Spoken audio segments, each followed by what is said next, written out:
A service of KIBMradio.com, the Internet's home for an all old-time radio.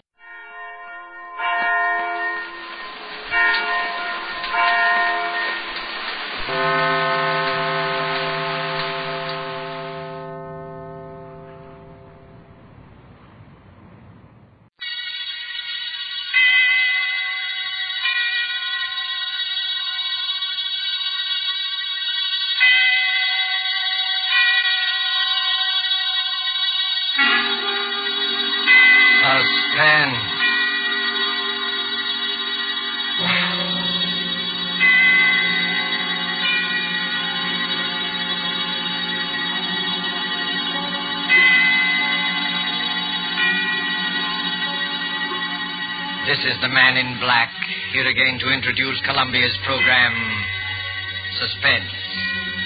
Our leading lady tonight is Miss Nancy Coleman, one of Hollywood's most powerful and resourceful young stars, whose performances you may have admired in King's Row, the current Warner Brothers picture Edge of Darkness, and other noted films. The story called Fear Paints a Picture is tonight's tale of suspense. If you've been with us on these Tuesday nights, you will know that suspense is compounded of mystery and suspicion and dangerous adventure. In this series are tales calculated to intrigue you, stir your nerves, to offer you a precarious situation, and then withhold the solution until the last possible moment. And so it is with Fear Paints a Picture and Miss Nancy Coleman's performance, we again hope to keep you in suspense.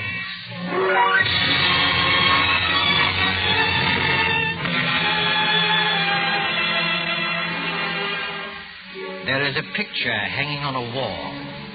You look at it casually. An extraordinary picture, you'll say, skillfully done. Look at those fine brushstrokes, those superb colors. But isn't the subject matter a little bizarre? It is something more than just bizarre. But let us begin from the beginning with the death of Benjamin Powell, a rich and strange man.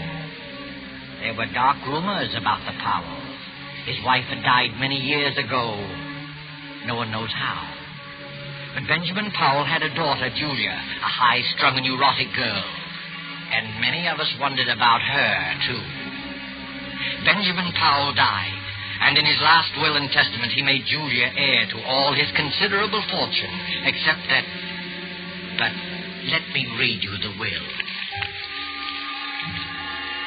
I, Benjamin Powell, being of sound mind and in full possession of all my faculties, hereby request that after my death, my daughter Julia live with Mr. Harvey Lyons, my lifelong friend, until her 23rd birthday, at which date all my worldly belongings will come into her possession, provided that nothing untoward happens to her by that time. But in the event that she is incapable of taking over my estate upon her 23rd birthday, I hereby appoint Harvey and Laura Lyons as my final heirs, there being no other living blood relatives, and trust to their judgment that they will take care of Julia adequately and with kindness. Signed, Benjamin Powell. 3 months later, seated around the huge, ornate fireplace of the dark wainscoted living room, are 3 silent people. The heavy drapes that run from the high ceiling to the floor move softly in a gust of wind. For the past quarter hour, no one has spoken. Harvey reads his newspaper, Laura knits with nimble fingers, and Julia stares with unseeing eyes at an unopened book. You're not reading, Julia. I'm not concentrating. Are you feeling all right? I'm all right. You do look a little tired, Julia. Perhaps you'd better get some rest. I'm not tired, Harvey. I've been wanting to ask you. In a week, Julia will be 23. Isn't that wonderful, Harvey? Next Tuesday's her birthday. We'll have a party. I'll get old Tom and his fiddle, and we'll have a real old-fashioned party. Harvey, what did Father mean by the will? The will? Julia, perhaps you better go to bed. You look a little pale. The will said I might not be able to take over the estate by my 23rd birthday. What does it mean? I don't remember that. I didn't read the will very carefully. Yes, you did, Harvey. You know what I'm talking about. Perhaps we better discuss it in the morning. You're tired. I'm not tired, Laura. Please, Julia, I'd rather you wouldn't ask me. That's a delicate handkerchief, Julia. Twisting it will only tear the lace. I'm sorry. I didn't realize it. It's one of your best handkerchiefs. It's no use, Laura. I've got to know. You're a very high-strung girl, Julia. And I'd rather not upset you before bedtime. Upset me? You sort of get moody very often, Julia. Harvey. Laura, I'm not going to bed until I find out what all this means. I've got to find out. You don't like your room, do you? No, I don't. It's too big. The wallpaper. I don't like the pictures on the wall. There's nothing wrong with a big room. Everyone prefers a large room. Everyone likes pictures on the wall. Well, maybe it's the kind of pictures. Yes, it's the pictures. They rub me the wrong way. You see, your feelings about things are different. Different from the feelings of normal people.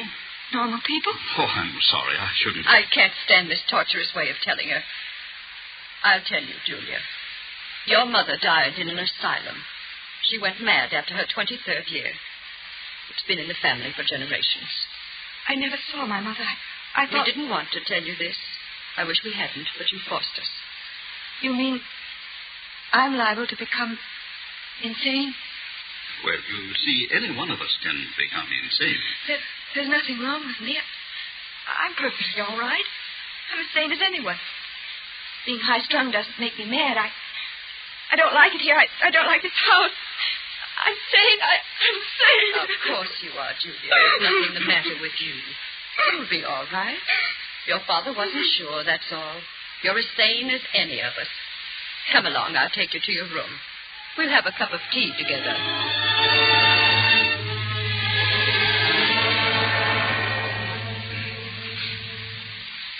How is she, Laura? She's calmed down. Is she asleep? No, Harvey, she's reading. Well, that must be Dr. Barrows. I'll open the door. Hello, Dr. Barrow. How do you do, Mr. Lyon? Come in. Come in. Thank you. This is my wife, Laura. How do you do? I'm glad to meet you, Doctor. Let me take your things. The maid will have your room ready in a few minutes. That's very good of him. Here, sit down and make yourself comfortable. Thank you. Well, how's Julia? She's been very moody lately. Very moody. She seems so unhappy. I've tried to draw her out, but I haven't been much good at it. Is she still grieving over her father's death? No, it isn't that. I don't think she likes our house.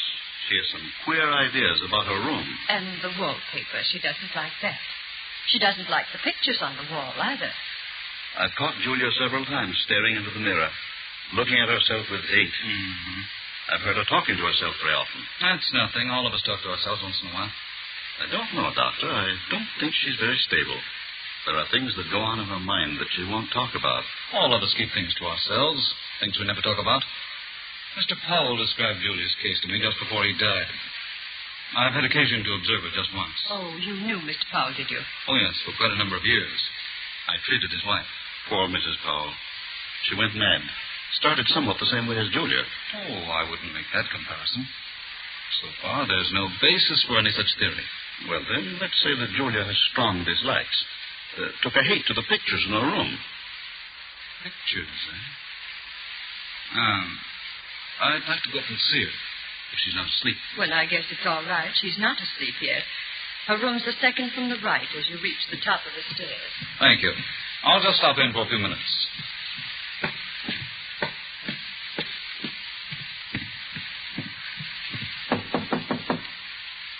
Come in. Hello, Julia. You remember me, don't you? No, not exactly. I'm Dr. Barrow, a friend of your father. I treated your mother. My mother? No, don't be alarmed. I'm staying with your guardians for a few weeks. Do you mind if I come in for a few minutes? No. Well, this is a fine room, Julia. A very comfortable one. I don't like it. It's too big, makes me uncomfortable. Nonsense. You're just imaginative. You think someone might be hiding in here while you're asleep. Is that it? It isn't that. Don't you like that picture, Julia? What picture? The one you're staring at. I wasn't staring at it. I just... Just Looking at it, eh? Looks like a fine painting. I don't like it. I'm going to have it removed. You can if you like, Julia, but I don't think you should. It's an unpleasant picture. It gives me nightmares. Look at it. That frightful-looking man about to come through the doorway, and the unsuspecting girl sitting in a chair with her back towards him. He's not frightful-looking at all. It's just the black scarf around his neck. He's about to kill her. You certainly have a vivid imagination. I'm sure the artist had no such idea in mind. I hate the picture. I'm going to ask Harvey to take it out of here. No, Julia. You mustn't be afraid of it. The longer you keep looking at it, the less afraid of it you'll be. You've got to conquer your fears, or they'll conquer you. That picture has a horrible fascination for me. I can't take my eyes from it. Last night, I dreamed that the man in the picture came through the door with a knife in his hand and killed the girl. It was an awful dream. But that was only a dream. If I take that painting off the wall, you'll find other things to be afraid of. Now, you do as I say. Forget about that picture. Get a good night's sleep. Nothing like a good night's sleep to lift your spirits. If that picture fascinates you, keep looking at it. Don't be afraid of it. Will you do that? Yes, Dr. Barrow, if you say so. That's fine. I'll see you in the morning. Good night, Julia. Good night.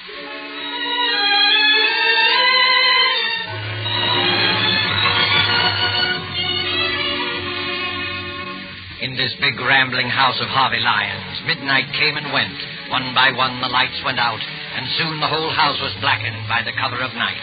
Not a single light gleamed from any window, not a single sound. The ominous rumble of an approaching thunderstorm. In Julia's room, the large room with its many pictures, she was dreaming again of the man in the picture. The figure with the flowing black scarf is alive, and his hands grow longer and longer. Julia tosses in her sleep, as if trying to avoid him, trying not to look at him. Oh. Who's there? Oh. It was only thunder. What a terrible dream. That awful picture. What was that? There's someone in this room. Someone's hiding in this room. The light. Where's the switch? Where is it? Oh, here. There's no one here. It's coming from the ceiling. From up above me. It's my imagination. There's nobody there at this hour. Nobody. I've got to go back to sleep. Dr. Barrow said I need sleep.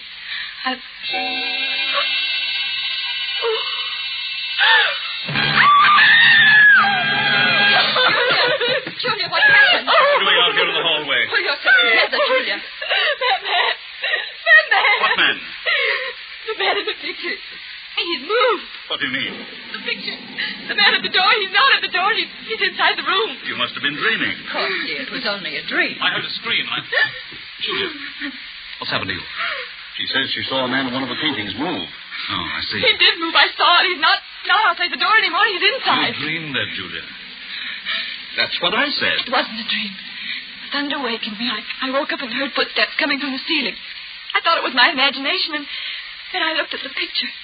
The picture I told you I didn't like, Doctor. The man was inside the room. That's hardly possible, Julia. Figures in pictures can't move. Of course not. It was just a bad dream. No, it's true. I saw it. Come along, Julia. We'll all take a look at the picture. No, I don't want to go back into the room. No. There's nothing to be afraid of. Come on, Julia. Don't be frightened. You've got to fight off these delusions. Here, give me your hand. Come along.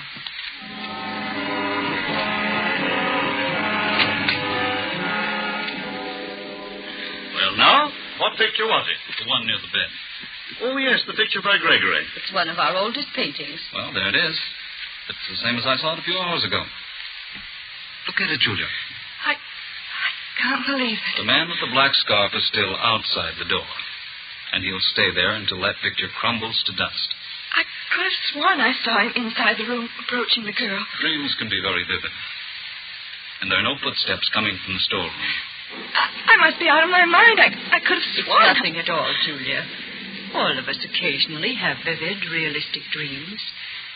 Once I dreamed I was being chased by a herd of elephants. It was so real I heard the thundering footsteps even after I woke up. It was so... Delusions can be very real and horrifying. You do believe, don't you, Julia, that it was only a nightmare? Yes, I think so. If Julia wants to, I'll take the picture out of her room. I don't think it's wise. You have to fight these unreasonable fears. That's true, Julia. Never give in to them. Well, I'll go crazy if I keep looking at that picture. It might be the other way around, Julia. If you run away from it, the mental disease prevalent in your family will take firm hold in you. You'll get worse and worse, as Dr. Barrow says, until you'll be afraid of your own shadow. You'll be afraid of everything, of everyone you meet. Afraid to be alone, afraid to be with people, afraid of yourself, afraid of your own clutching fingers. No, don't tell me anymore. Please, Mr. Lyons, there's no need for this kind of talk. Julia, look at the picture. It's nothing but some paint on a canvas with a frame around it. There's nothing about it that can harm you. And the danger lies in yourself. You've got to keep staring at it as often as you can by candlelight or in the dark until you've learned to laugh at it. It won't be easy. I'll try. That's fine. I knew you had courage. I'll get you a sedative so that you'll be able to sleep. I'll be all right in the morning. I'm sorry I became hysterical. And I'm sure you won't let yourself go anymore. I promise. You're sure you're not afraid now? No, I'll be all right. I'm sure I'll be all right.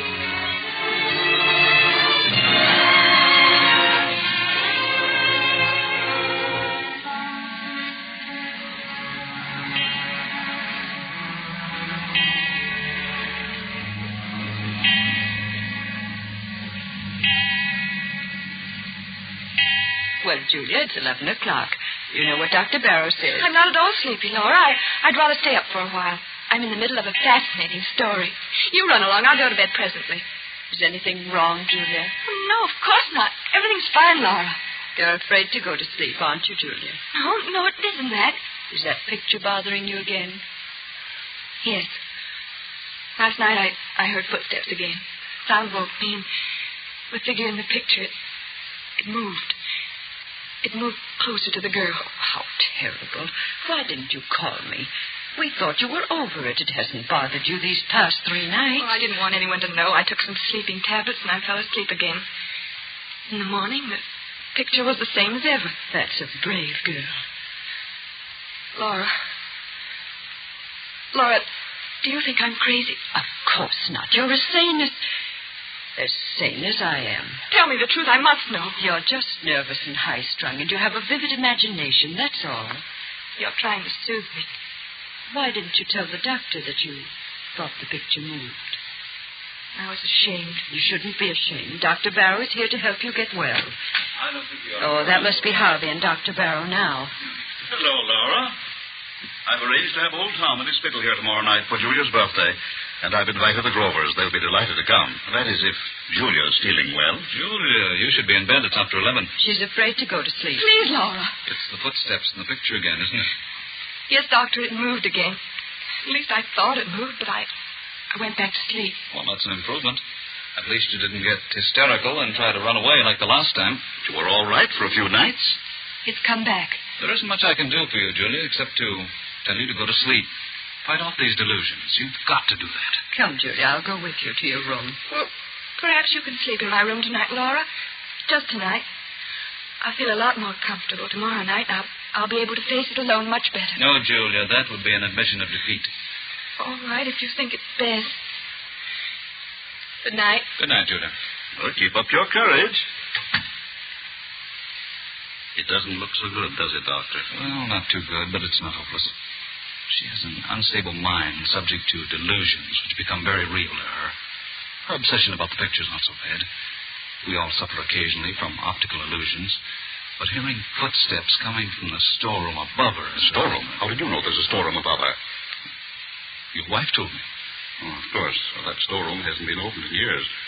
I guess there's no point in investigating it, is there? I don't think so. Those footsteps, like the moving figure in the painting, are all in her mind. Her mother behaved just like that before she went mad, didn't she? Well, there's some similarity. You haven't been to the storeroom recently, have you? No, I just mentioned to you that it hasn't been opened in years. Oh, yes, so you did. Forgive me for not listening more closely. That's perfectly all right, Doctor. Well, I just hope that Julia will be well for her birthday party tomorrow. Oh, I had no idea she was having a birthday. How old will Julia be? She'll be 23. Well, I must remember to get her a gift. Oh. Well, I guess I'll go to bed. So will I. I'll see you in the morning.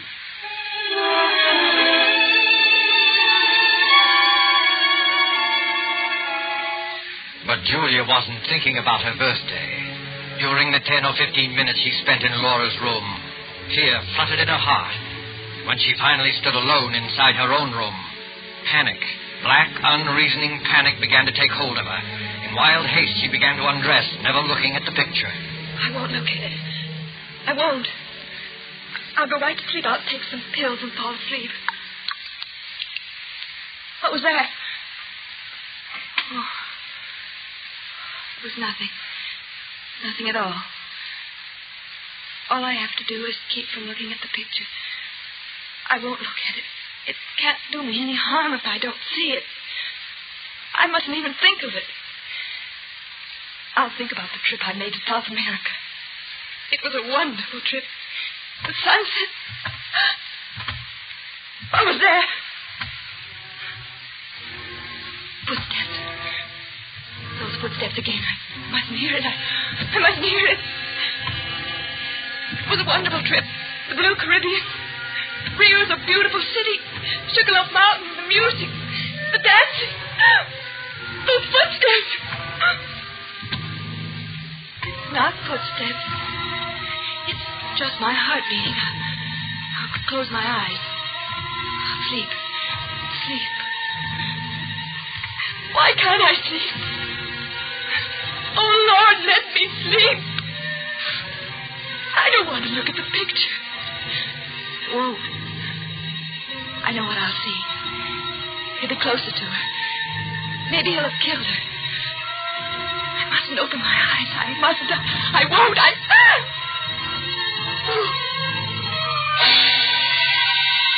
I've got to look at it.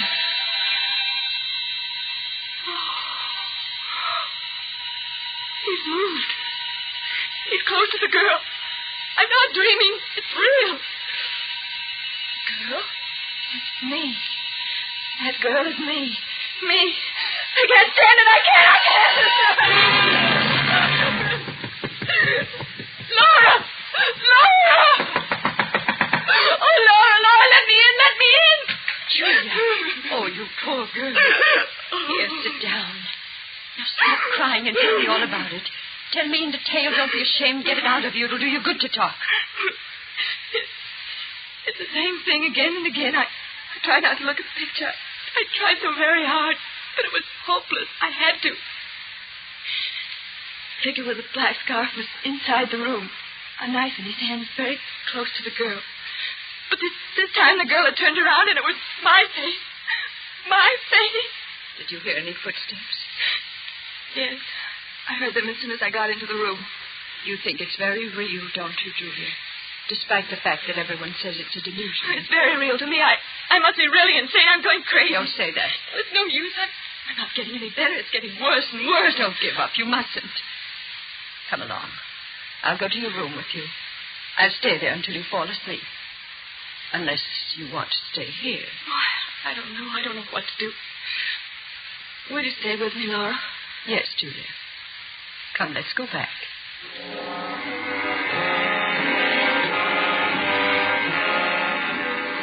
Well, the picture doesn't seem to...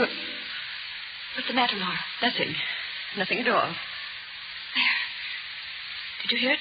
Footsteps? It was probably a board creaking. Now you go to sleep. I think everything will be all right in the morning. You won't leave me? No, Julia. I'll be here. Thank you, Laura. Thank you very much.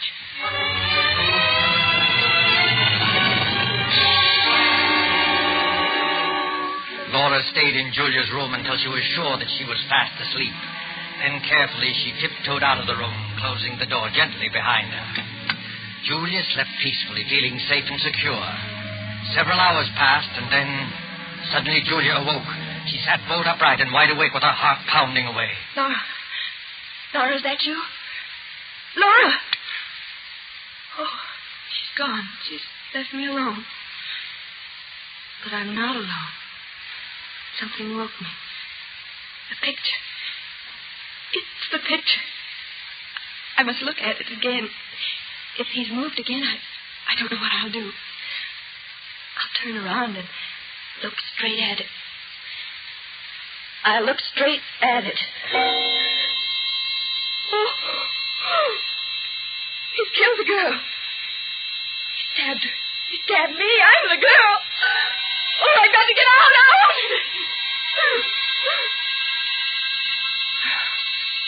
It's no use. I've lost everything.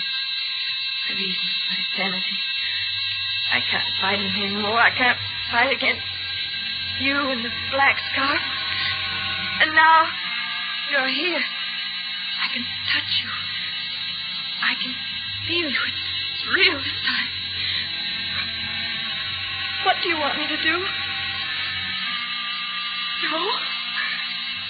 I won't run away. I won't scream. Do I want to spend the rest of my life in an asylum like my mother? No, I don't. I don't. You're pointing at the window. You want me to open the window? Yes.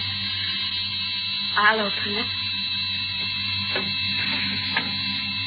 You say it will be best for everybody if I jump. Yes. The only way out. The only way.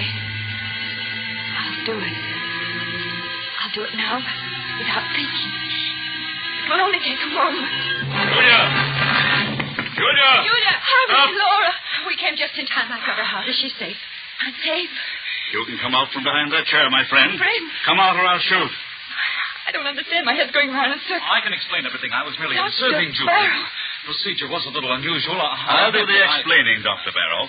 You tried to drive Julia crazy. Tried to drive me crazy. That's right. He tried to do it with the picture. You're all making a serious mistake. Mistake? Look at the picture. The figure is inside the room stabbing the girl. No, it wasn't your imagination, Julia. He painted several pictures, each one of them with a figure close to the girl. He used the storeroom upstairs. That's why you heard footsteps. I got suspicious when I found a black scarf in his room. And when I looked at the picture a little while ago, it was full of dust. I dusted it off myself a few hours before. Yes, and Dr. Barrow seemed to know there was a storeroom above you. I couldn't understand how he knew that since it had been closed for years. Why? Why should he want to drive me crazy? Because he's not Dr. Barrow. He's Ralph Powell, your cousin, who disappeared many years ago. Everyone thought he was dead. After I got suspicious, Harvey and I went up to the storeroom and found a lot of pictures he's been painting. This scoundrel is a very talented artist. He's been changing the pictures on the wall. His plan was to drive you insane and then contest the will, since he's your nearest blood relative. Oh, horrible, and I really thought it... I had no intention of killing Julia. I swear I didn't. I just wanted to frighten her. Almost jumped out of the window. I might have been dead. Right now, lying dead outside. Don't think about it, Julia. It's all over now. You're all right. I'm not insane. Of course not, Julia. Why, I almost forgot. It's already Tuesday. Happy birthday, Julia. How does it feel to be 23 years old? It feels wonderful.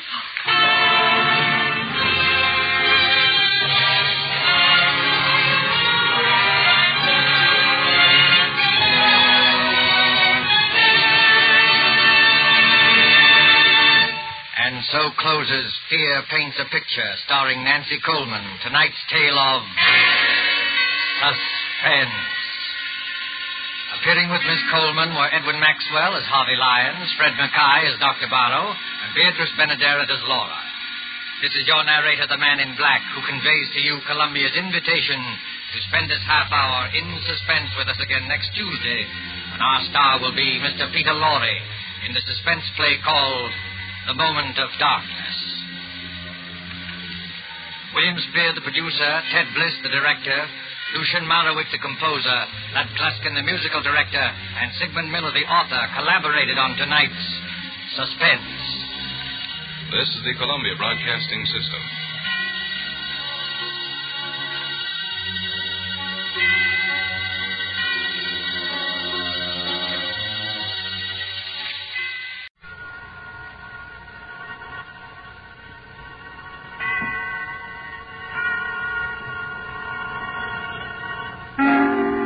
Suspense.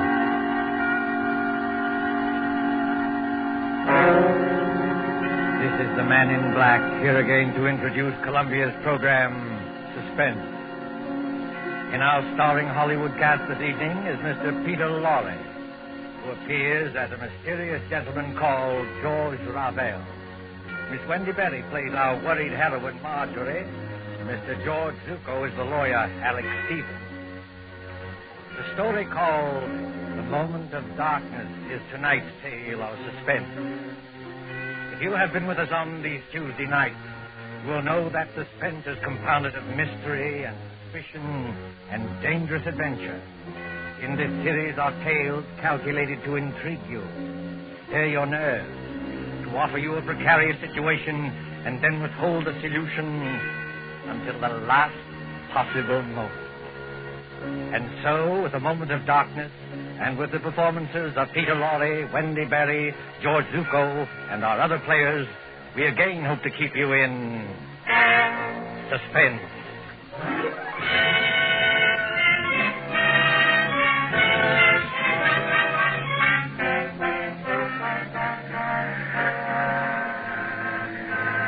The Train Bleu crack express train from Paris to the French Riviera, which in these carefree days before the war used to make the journey from Paris to Nice overnight.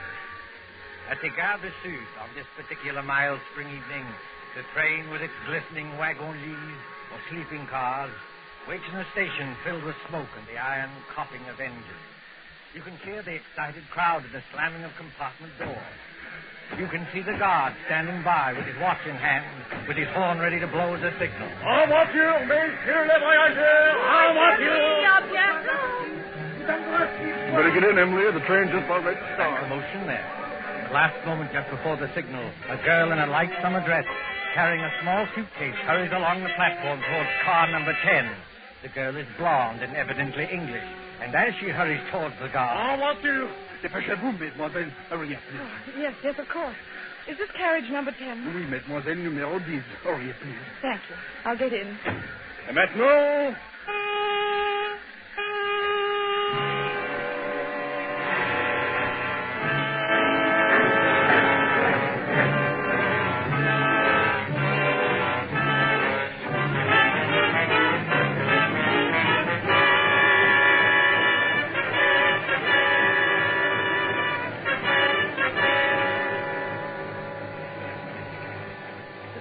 Must be at least a mile long. Car 10. Compartment number 6. Compartment number 6. Compartment... Oh, here it is. Yes, come in.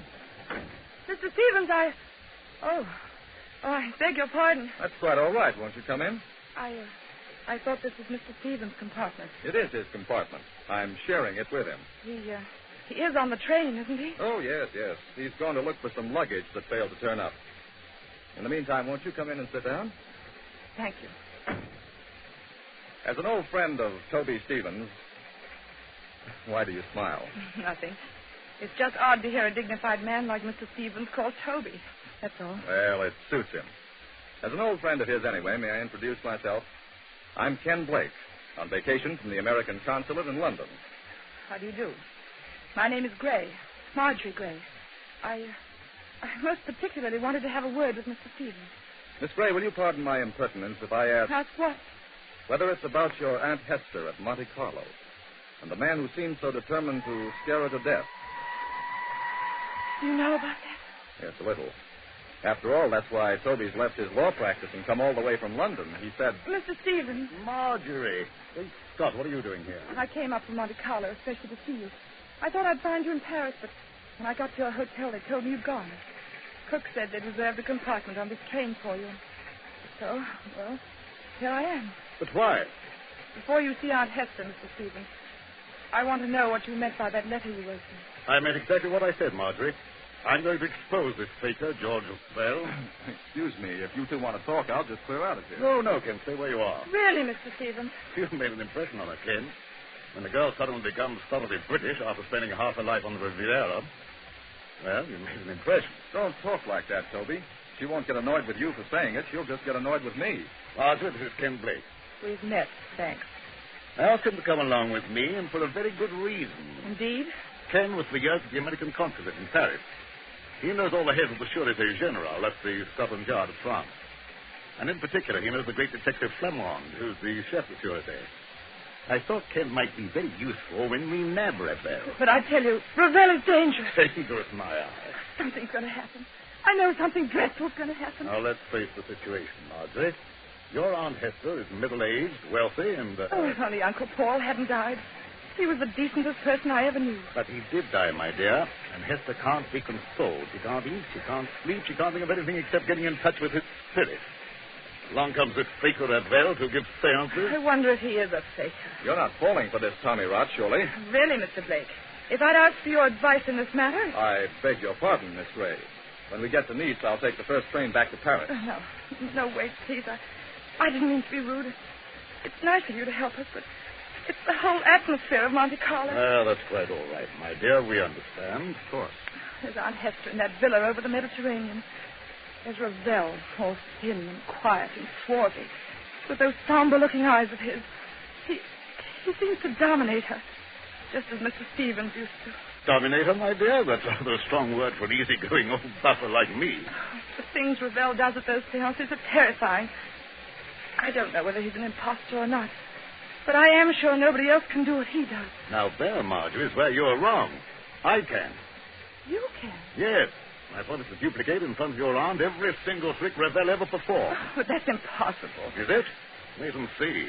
I'll put it up to Mr. Blake. It isn't merely that Ravel is tied up, tied hand and foot in a chair, while these horrible things are going on. I know there are people who can get out of ropes and back into them again. But Ravel lets you take one precaution that shows there can't be any trickery. Oh? And what is that precaution? Just before the lights go out, he takes a piece of white paper. Well? He puts one under each foot. You take a pencil and draw an outline around the shoe on the paper. If he moved the millionth fraction of an inch, it would show in the outline later. But it never does. Well, look here, Toby. That's a bad one. Why did it strike you as being so funny? Because I can do it, too. Just give me a moment of darkness, that's all. You mean he gets out of his shoes or something like that? No, he could hardly get out of his shoes and back into them without disturbing the outline. Then he doesn't leave his chair after all. On the contrary, he can be all over the room. Well, how in Satan's name does he do it? My dear fellow, there's nothing simple.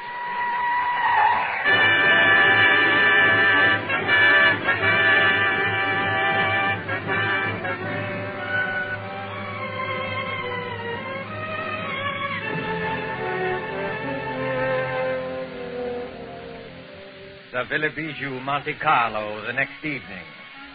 On the lighted terrace, that white villa, overlooking the olive groves and the sea, 3 people are seated at their ease, enjoying the night air. Below glitters the town, a white palm garden. But even its lamps are dimmed by the firework illuminations from the Promenade des Anglais.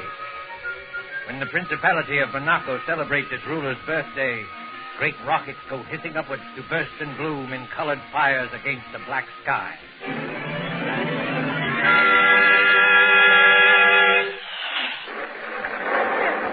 I don't like those fireworks. The noise upsets me. I wish they'd stop. Never mind the fireworks, Hester. You've heard my proposition. Give me an answer. Oh, what's more, you spill broth on your jacket at dinner. You're the clumsiest eater I ever saw. Here. Let me take a handkerchief to it. Please, Aunt Hester, won't you answer Mr. Stevens? Why don't you two let me alone? Both of you. We're only trying to help you. Don't you believe that? Oh, yes, I believe it. But I'm happy. I talked with my husband twice last week. Now, look here, Hester. This has got to stop. Why? Ravel's a fraud, and I can prove it. If Monsieur Rattel is a fraud, what does he gain by this? Has he not asked for money? I don't know, has he? No. Not a penny. You haven't changed your will by any chance. People do queer things sometimes that even their solicitors don't know about. Oh, no, dear, I haven't changed my will. When I die, Marjorie inherits everything. I am a lonely woman. I'm getting old. I haven't got much to look forward to. Now, why don't you go your way and let me go mine? Suppose Ravel is a fraud. Just suppose it. Well, all right. Have your way. You wouldn't like to think you'd been deliberately tricked and imposed on now, would you? No. Now, listen, Hester. If I prove to you these so-called miracles were really tricks that I can do myself. Oh, don't be ridiculous, Alex Stevens. I'll prove that here and now. Would that shake your faith a little? Yes, I suppose it would. But how did you become so clever all of a sudden? How did you become so gullible all of a sudden? You used to scoff at this sort of thing. You used to be gay and lively and go to the casino. Well, that was before Paul died. You're shivering, Marjorie. If you feel cold, put on a wrap. I'm not cold. It's only... Only what? Got a kind of presentiment that there's something dreadful hanging over us. I can't tell what direction it's taking or who's in danger. But I'm sure it's going to burst. Just as sure as By George, look at that rocket. Yes. Red and gold stars. And a deathly white blaze like the life we're living. You can see every leaf in the garden. Every blade of grass. And we can also see, look there, Rebel and Ken Blake coming up the path. Is this Ken Blake, Mr. Stevens? Are you sure he's quite honest? My dear Marjorie, Ken's all right. I've known him for years. I thought he came here to help expose Ravel. But he and Ravel are as thick as thieves. What sort of game is going on here? Game, mademoiselle? You spoke of a game? Yes, Monsieur Ravel, I did. So did I, friend Ravel. Are you ready for my demonstration tonight? Demonstration? In the seance room upstairs. You claim you can bring back the dead. Pardon me, monsieur. I claim nothing. When I'm in trance, I cannot tell what happens. But I can. I'm going to make ghosts walk by perfectly natural means. You know, Monsieur Stevens, I don't understand your logic. Logic? Yes, you wish to, how do you put it? Expose me? But how will you expose me by these childish tricks? If I show you a counterfeit 10-pound note, does that prove there's no Bank of England? I'm not going to argue subtleties with you. You can always beat me there. I'm a plain, ordinary man with a little common sense to back me up. No. Come on, my friend. Not an ordinary man, surely. Just exactly what are you hinting at? Yes, I'd like to know that, too. Oh, Madame Hester, believe me, I didn't mean to upset you. I wouldn't upset you for anything. No, I'll bet you wouldn't. Well, I kiss your hand, Madame. I'm all apologies. Well, let this gentleman do what he likes. But I warn him. It is dangerous. Dangerous? How is it dangerous? That's the first time you've spoken, Mr. Blake. Why have you been so quiet? Please, Marjorie, please now. Be a good girl and stop interrupting. I'm sorry, Aunt Hester. But he's been muttering to himself and moving from one foot to the other and looking guilty. Confound it, I'm not looking guilty. Aren't you? No, it's a hot night. I don't like this business at all. Why will a seance be dangerous? Why? Because we shall be tampering with evil forces. Evil forces, my foot. Oh, you doubt it? Yes. This brave Monsieur Stevens is challenging the unseen world. He's mocking at forces he does not understand. Believe me, monsieur, they are not mocked without danger. I'll risk that, thanks. Well, up in the seance room, with a door bolted on the inside, we shall be at their mercy. The evil forces, the elementals, will wax and grow strong. They can take us in their grip, as I take this walking stick and... You've got strong hands, Monsieur Ravel. The hands of evil spirits are stronger, much stronger. I'm afraid. I wonder if we ought to do this. I've been wondering the same thing. What does your aunt say? I don't know what to say. I'm so confused. And I want to break down and cry. I suppose we'd better do it, or Alex Stevens will never let me hear the end of it. For the last time, monsieur, will you be warned of danger? No. Very well. Oh, Madame Hester. Yes, Monsieur Ravel. Do you believe that I'm an impostor? No, dear, of course not. But in your heart, you're not yet convinced. Well, I don't know. I'm not such a fool as some people seem to think. But if something did happen, something to show there are living forces beyond this world, it would convince you utterly? Oh, yes, I suppose it would. Then, shall we allow Monsieur Stevens to go on with his demonstration? I have a feeling we shouldn't do this. Oh, I'm afraid.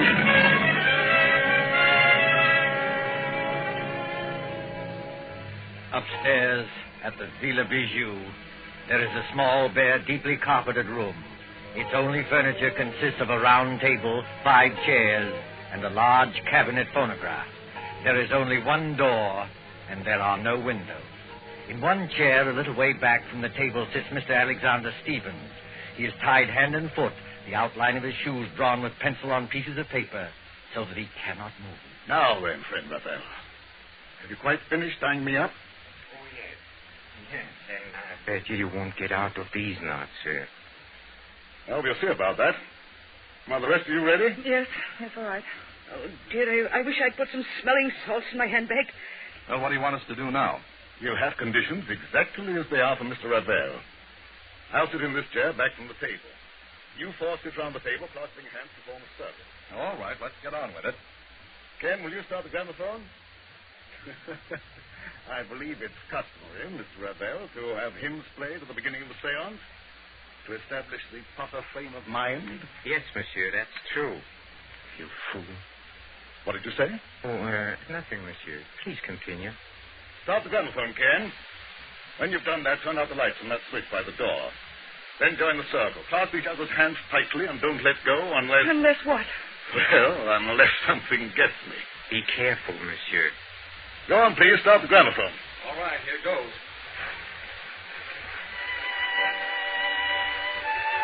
Now the lights, Ken. Switch off the lights. Lights? Yes. There you are. It's pitch dark. I can't see my way back to the table. Here, Ken. Here's my hand. Thank you. Mine Thanks. on the other side, Mr. Blake. Thank you. I've got my bearings now. Are all of you clasping the hands of the next person? Then quiet and wait for what's going to happen.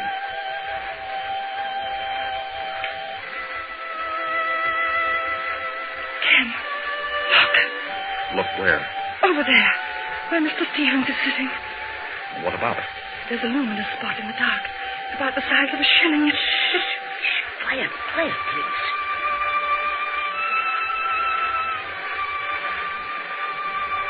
Did anything touch the back of your neck? No. What was that? Alex Stevens, I know it. This was not on a program, madame. Break the circle and get those lights on. The luminous spot is still there. Oh, hurry, Ken. I can't see my way in the dark. I don't know which direction the lights are. Wait a minute. Here's the wall. If I grope along here, I ought to find the switch. Yes, here it is. Lights. Quiet silence, mademoiselle, if you please. What's wrong with Mr. Stevens? What's that sticking out of his chest? The handle of a dagger. And a good deal of blood has soaked through his coat, too. Oh, Monsieur Blake, will you turn off this gramophone? Yes, certainly. But you're not saying that Toby Stevens is dead? I'm afraid he is, my friend. That's a direct heart wound. Perhaps 10 seconds of intense agony, and then the end.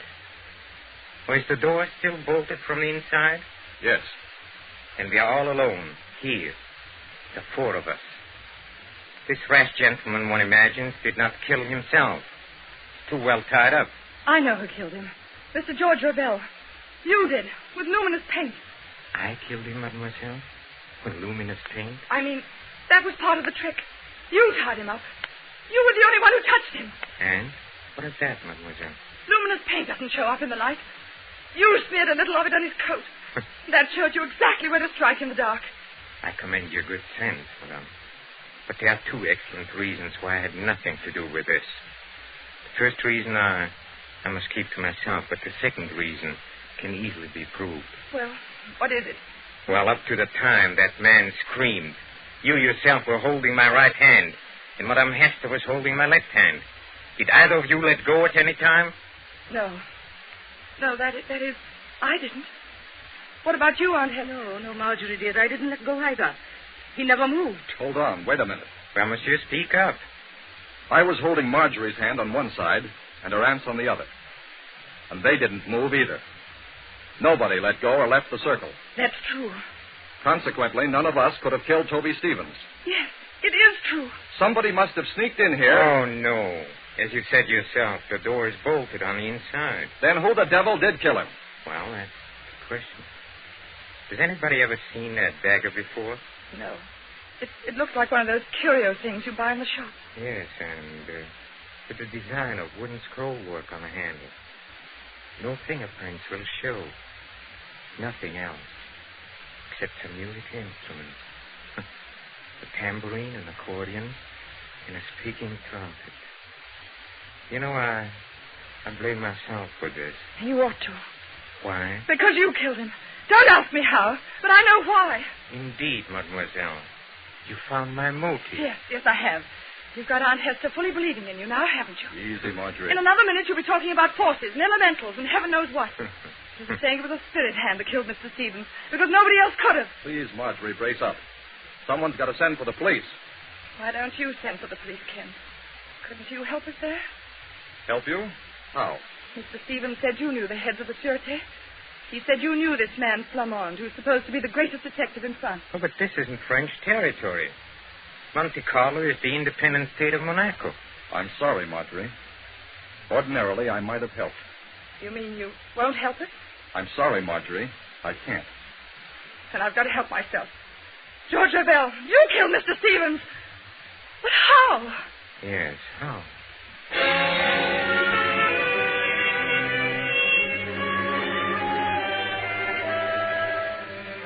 24 hours later, 24 hours of blind puzzling.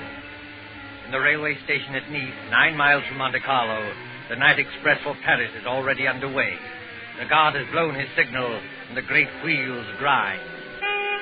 A young man, hatless and worried, pushes through the crowd past the already moving train. Non, monsieur. C'est défendu. Vous êtes trop tard. Too late, nothing. I'm getting aboard this train. Prenez garde, monsieur. Prenez garde. I'm sorry to have caused you any trouble, guard. But do you happen to know whether... Marjorie. Ken Blake. What are you doing on this train? Exactly the question I wanted to ask you. Walk along the corridor with me, will you? All right.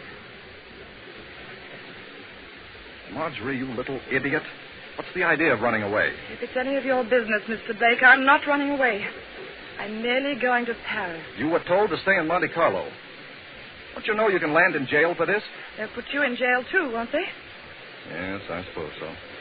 But what's the idea of going to Paris? First of all, I had to get Aunt Hester away from that man, Ravel. She really thinks he can call up ghosts now. Is your aunt on this train? Yes, in that compartment there. Second, I'm going to Paris for some real help. I'm going to the Sûreté. I'm going to see this man, Flamand. You won't find Flamand in Paris, Marjorie. And you'll certainly never get him to arrest Georges Ravel. Oh? And why not? Because, my dear idiot, Georges Ravel is Flamand. What are you saying? A man who calls himself Ravel is really Flamand, the head of the whole French Detective Bureau. He made me promise not to tell anybody. And that's why you've been looking so guilty for 2 days. Yes, I tried to tip you off today, but the police were with us all the time. So he is a fake spiritual medium. Mr. Stevens was right about that. And I still say I'm right about the other thing. Whoever he is, Ravel killed Mr. Stevens. But how and why? Oh, I don't know. This alleged detective. Did he tell you why he was masquerading as a medium in Monte Carlo? No. All I know is that we're in one sweet mess. We've left town without permission. They'll probably stop the train and send us back in a patrol wagon. Oh, no, my friend. That won't be at all necessary. Ravel! Yes, mademoiselle. Ravel or Flamand. Well, since you know me as Ravel, call me that. You knew that I was on this train? Oh, naturally. Look here, old man. I kept quiet about you because you swore it was a matter of life and death. But will you answer a couple of questions now? Oh, with pleasure. Why did you pose as a medium? Because the Monacan government employed me to trap a murderer. So I had to work hard, you say, undercover. All right. Why was Toby Stevens killed? Stevens was killed because he was a blackmailer. A blackmailer? Yes, mademoiselle. Does that surprise you? Yes. Oh, yes, of course. Very much. I tried to warn Stevens, but the fool wouldn't listen. And then, well, I wasn't quick enough. Stevens was murdered, of course, by one of us four in the seance room. Oh, that's impossible. Impossible? Oh, no. The trick was baffling because of its simplicity. I'm sure you killed him. One moment, mademoiselle. Let me show you what I mean by trick, baffling because it is so simple. Take, for example, the pencil outline drawn on a paper around the medium's shoes. Did Stevens tell you how I did that? No. On this train 2 nights ago, he started to tell us. Then he just stopped in the middle of it and laughed. You see, the medium leaves his chair. Well, he makes tambourines rattle and ghost forms appear. Yet the pencil outline is not disturbed. Now, how does he manage it? Well, how does he manage it? Well, quite easily. He returns to his chair. He turns over the two pieces of paper. He takes another pencil and draws an outline of his shoes on the reverse side of the paper. Well, you look at it. And imagine it's the same outline we drew. Precisely. So easily are people misled. And it was the same way with a murder. But there couldn't have been any trick about the murder. None of us left the circle. We were all clasping hands when we heard that scream. Don't you agree? Huh? Oh, yes, I agree. I can't stand this any longer. When we heard Mr. Stevens utter that horrible scream... What makes you think it was Stevens who uttered that scream? I beg your pardon. What makes you think it was Stevens who screamed? Well, wasn't it? Oh, you assumed it, yes. Well, we all assumed it. But up to that time, Stevens wasn't even hurt. Wasn't hurt? You see, the source of sound cannot be located in the dark. It was the murderer who uttered that appalling cry. In a few seconds of darkness, before the lights went on, the killer simply leaned across and drove that dagger into Stevens' chest. And you proved that? Yes. If Stevens had been hit at the time of the scream, blood would have blotted out the spot of luminous paint. Yet, Marjorie Gray saw the paint shining after the scream. That's true, Marjorie. I heard you say so. You put the luminous paint there, Revilla. You were the only person who touched him. Oh, no. There was one other person who touched him. Who was it? Another person in full sight of you said Stevens had spilled broth on his coat and swabbed at his chest with a handkerchief. You mean? I mean, of course, the real murderer. Your Aunt Hester. Yes, Marjorie. Your Aunt Hester. Aunt Hester! Keep back, all of you. Oh, so you managed to find the revolver. Marjorie, I poisoned your Uncle Paul. I poisoned my husband. And Alex Stevens knew it. You can't get away, madame. Keep away from the door. I never believed in spiritualism. I let myself be influenced by a medium because Alex Stevens would try to stop it. He was getting money out of me. He wanted no other influence. Don't open that door, madame. But I am opening it. Oh, Aunt Hester, don't! I told you I wasn't as fool as I looked. I had the knife in my hand. Stop her, kid! Stop her! Well, mademoiselle, she has committed many crimes, but now she has paid for them all.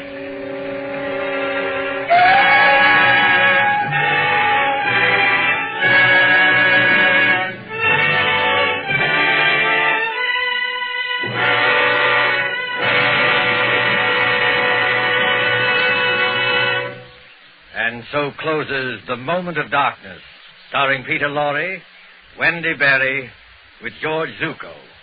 Tonight's tale of suspense.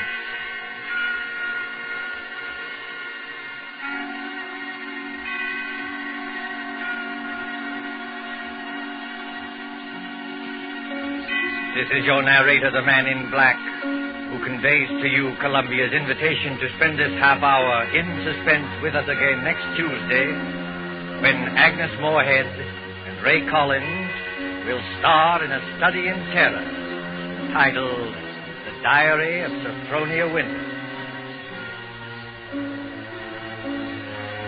The producer of these broadcasts is William Spear, who with Ted Bliss, the director, Wilbur Hatch, and Lucian Morrowick, conductor and composer, and John Dixon Carr, the author, collaborated on tonight's Suspense.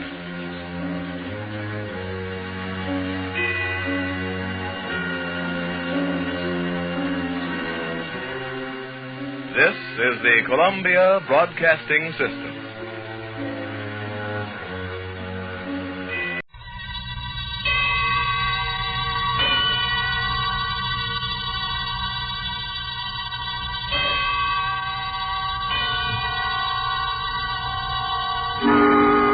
Suspense.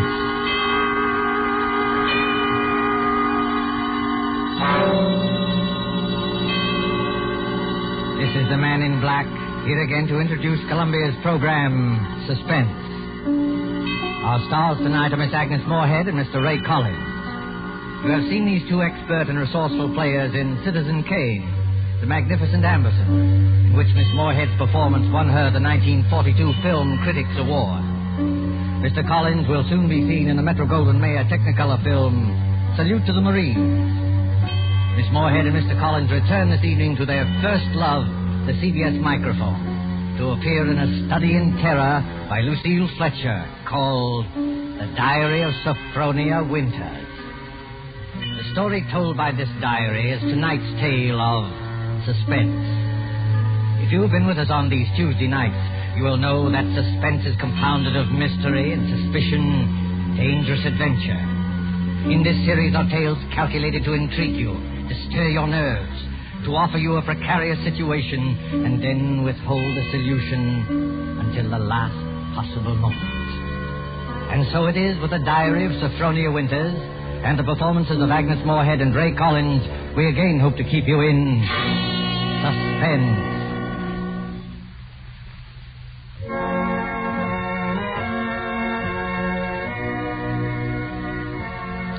February 1st, St. Petersburg, Florida. I, Saphronia Winters, have hereby begun this diary because on this date I feel for the first time that I've begun to live. Diaries are no good unless one has thrilling experiences. For 40 years I've never had what could really be called a thrilling experience. But Papa's death has changed everything.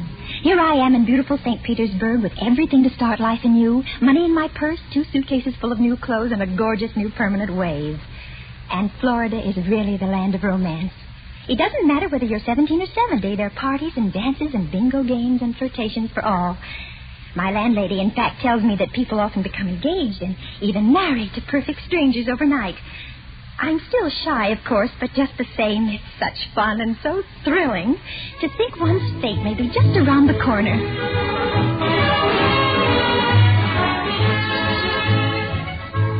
February 3rd. Oh, diary, it is beginning. This morning when I came out of my lodging house to go down to the beach, I noticed a man, a thrilling-looking man, sitting across the street on a bench. It was just as though he were waiting for me, because when I came out, he sort of started up as though he knew me. Of course, I didn't speak first, but I knew the minute I started down the street that he was following me. Well, I got to the beach and sat down with my magazines, and suddenly there he was, strolling toward me with a broad smile. Well, sitting out here all by your lonesome? Oh, yes, I am. Didn't I see you last night over at the Starfish Tea Room? The Starfish Tea Room? Mm-hmm. Oh, yes, I was there yesterday. But it was so crowded, I'm afraid I don't recall. Mighty nice cuisine they've got over there. Mind if I sit down beside you? Oh, not at all. Oh, just a minute. Sit on this magazine. The beach is so sandy. Oh, sand doesn't bother me. I'm from Maine, you know. We get plenty of sand up there. Do you? You've been down here at St. Pete long? Oh, just 3 days. 3 days? That's a long time. It's a wonder I didn't spot you before. Oh, Mr. Johnson's the name, Hiram Johnson. Oh. I come from Green Harbor, Maine. Run a big hotel up there summers. Well, that's my whole history in a nutshell. My name's Saphronia. Saphronia Winters. Saphronia? Uh-huh. Well, you know, that's quite a coincidence. My sister-in-law's name was Saphronia. Oh? Sophronia Johnson. You ever heard of her? She looked quite a bit like you, too. Sophronia Johnson? No, I'm afraid I haven't. Who was she? Someone very famous? I'm so ignorant about these things. Oh, that's all right. Say, look at that sun, will you? I'd say it was pretty nearly time for lunch.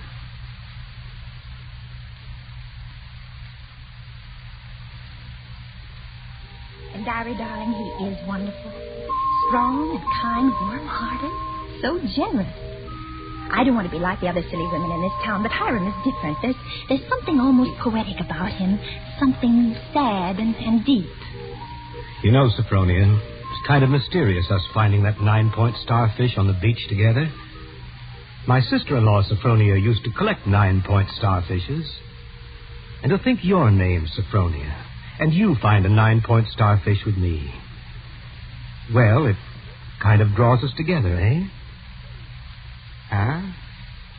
What do you think? Completely. As though I'd known him all my life. My landlady says it's foolish. But look at Romeo and Juliet. Weren't they foolish? What's the good of waiting, Saphronia? I've got to be back at the hotel in a week. We may never see each other again. Oh, Hiram, don't say that. I couldn't bear it. Then let's do it right away. Tomorrow? There's a parson out on Coral Avenue who'll do the job for us. We can take a nice moonlight drive out to the alligator farm afterward, have a nice shore dinner, then climb on board the Orange Blossom tomorrow night from Maine. Oh. Just think of Maine. The big dark pine woods, the sand, the bay. The two of us alone together. The two of us alone together.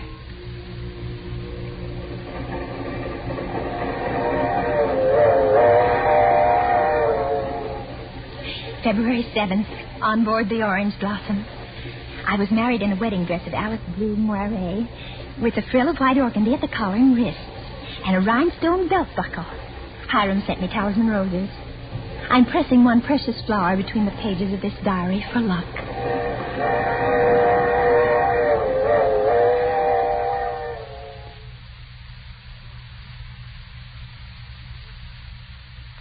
We'll be on this bend in a couple of minutes. Bags heavy? No, not particularly, dearest.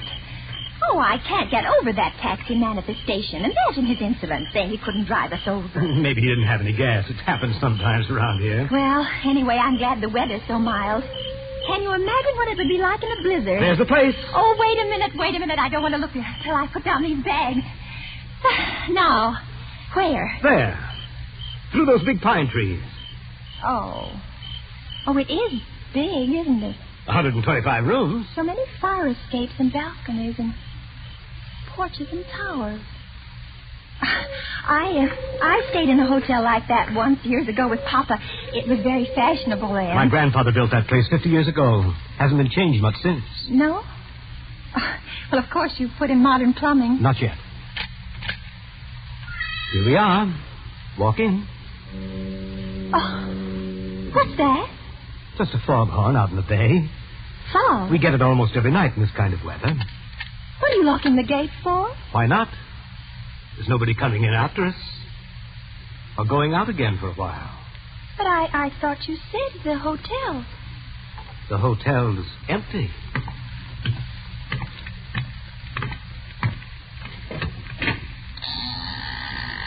Hiram. What is it now? Hiram, darling, I know it sounds silly, but let's not go in there tonight. Let's wait until morning. Why? Oh, just because it's so dark and empty. There's not a light in the whole place, and no one's expecting us. What do we eat? Where will we sleep? Let's stay in the village just for tonight. I've got things to eat and a place to sleep. Come on. Oh, my arm. Hiram! Do you remember my telling you down in Florida about my sister-in-law, Saphronia? Well, that's her over there on the wall. Take a look at her. Hiram, you hurt me. Oh, well, the glass is very dusty. She must have died many years ago. But her face is sweet, very sweet. And her eyes, there's something very sad and wistful about her eyes. She was a murderess. She was hanged in Portland 25 years ago for the murder of my brother Ephraim, here in the lobby of this hotel. She murdered him in cold blood with an axe. That fire axe hanging over there on the wall. It was a summer day. There were guests sitting out on the front porch in the rockers. It was just after lunch. My brother Ephraim was sitting at the desk counting his loose change. My mother was crocheting in that old wicker rocking chair. Saphronia came downstairs, humming a hymn. Oh, don't, Hiram. Please don't tell me any more. Why not? Well, it makes me nervous to hear it like this in this big shadowy lobby. And your eyes, Hiram. Your eyes. Hiram, you're acting so strange. Hiram, what's the matter with you, dear? I know it was a terrible tragedy, but it happened 25 years ago. Don't touch me, Saphronia. Don't touch you. Do you remember what I said to you in Florida? What did you say? Well, you said a million sweet and wonderful things to me, Hiram. I said you resembled my dead sister-in-law. Look at her again. Look at her closely. Sophronia. But why? Oh, no, I can't. It's too horrible. I can't look at her face with any pleasure now, knowing she was a murderess. You're afraid to look at that, is it? No, I'm not afraid. Hiram, please, my arm. Oh, very well. Hello. Now, stand there quietly. Like that. Take off your glasses. That's all I wanted to see. That's all I wanted.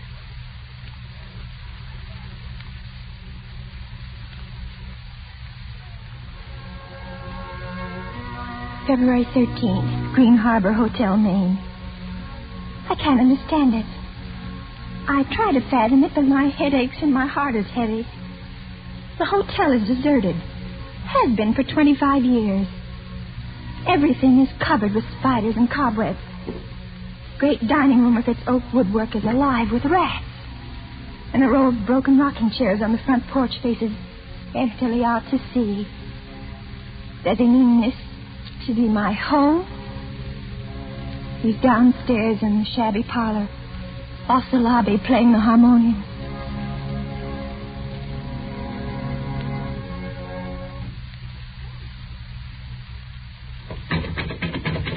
Saphronia. Yes? Yes, Hiram? Sleeping? No, dear. Why is your door locked? Come out. I want to show you around the place. It's all right, dear. I've seen it. I've seen just about everything. No, you haven't. You haven't seen the grounds at all. The grounds? But, Hiram, it's after midnight.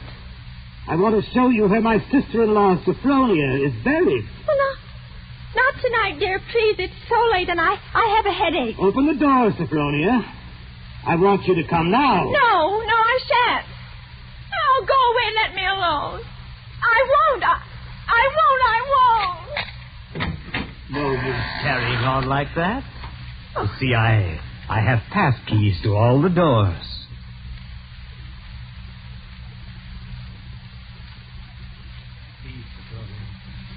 Beyond, where those 4 birches are standing, is where my sister-in-law, Saphronia, was laid away 25 years ago.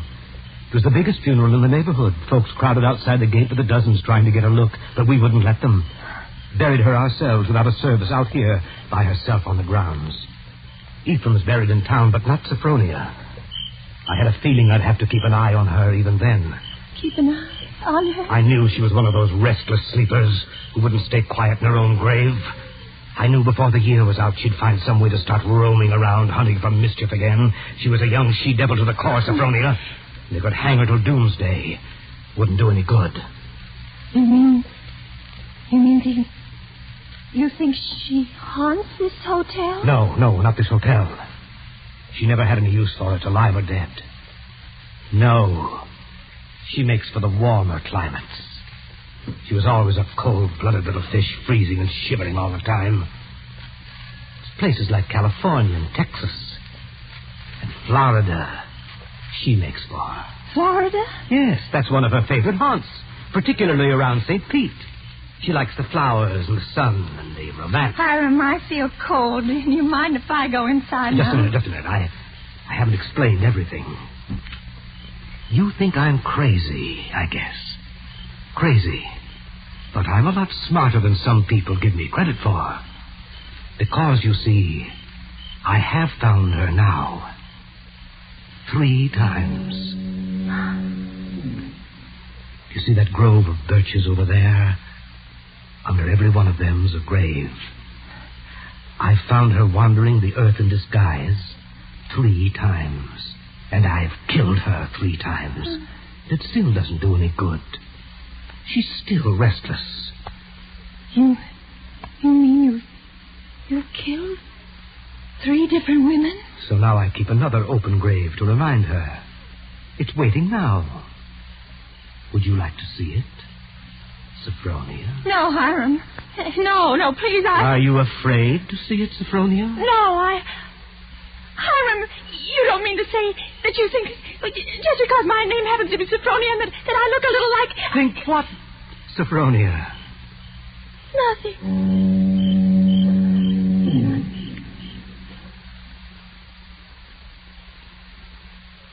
February 14th. My mind is made up. I made a terrible mistake, and I must get away from this place. I must get away from Hiram as quickly as I can. It should be easy. There's no fog today. If I can only escape from the hotel, I can run and hide in the pine woods. No. I shall wait for dusk, when he generally sits down in the parlor and plays the harmonium. I can hide a little earlier in one of the deserted rooms, and then, when his back is toward the lobby, slip out the front door.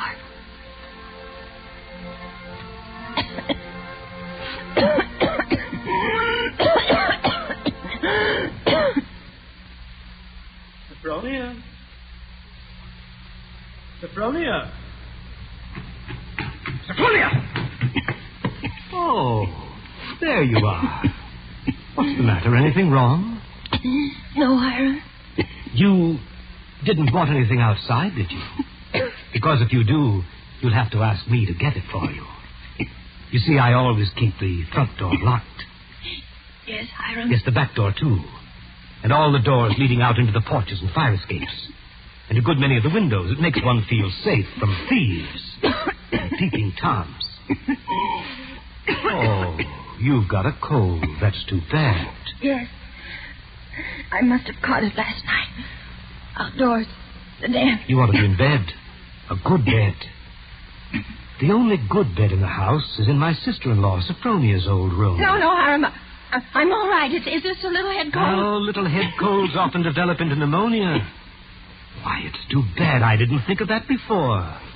You might have slept in it from the beginning. Here, up these stairs. What? What's the matter? Are you so weak? No. No, I'm all right. This room is the cleanest in the hotel, too. I've always had a sort of suspicion about it. You see, I've kept everything as it was. What's the matter? Nothing. It's just... It seems kind of familiar. No. It's just that seeing it so clean, seeing it as though someone were living here, as though they'd only just stepped out for a moment. It's as she left it that afternoon when she walked down to murder my brother. You see her needlework on the table with the needle sticking in it? And her hymn book still open? She was very fond of singing hymns, Saphronia was.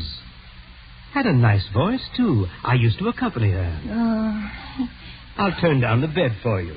And you can get undressed while I go and make you some hot tea. No, I don't want any. Here's the closet. You can put on one of Saphronia's dressing gowns.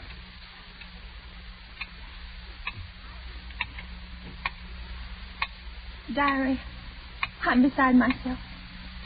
I shall go mad. 2 hours have passed since he locked the door upon me. Night's fallen and I'm alone. Alone in this horrible room with its hideous little mementos of death. I'm sitting here at her little wicker table trying to be calm, trying to write this. Somehow, when one writes about a thing, it doesn't appear so real. My hand is just brushed against her needlework. Her hymn book, where they still lie, waiting. I can bear having them near me no longer. I must get them out of sight. Anywhere. In that closet. A bureau door. Ready for your tea? No. Yes, Hiram. Why aren't you in bed? You'll take worse cold, you know. I'll get in bed in a minute. First,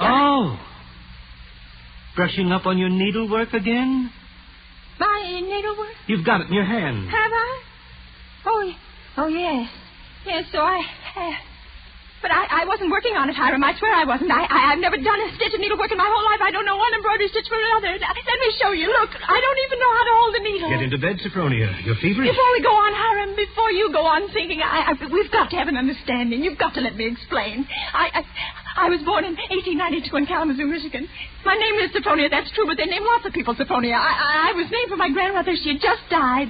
No, you've got to listen to me. I've lived in Kalamazoo all my life. If you'd only just write a letter or send a wire. Well, I've never heard of Green Harbor in my whole life. I never went anywhere. For almost 10 years, I stayed home day in and day out nursing Papa. He had a stroke. I wasn't out of the house. It was a red brick house with a green shutter.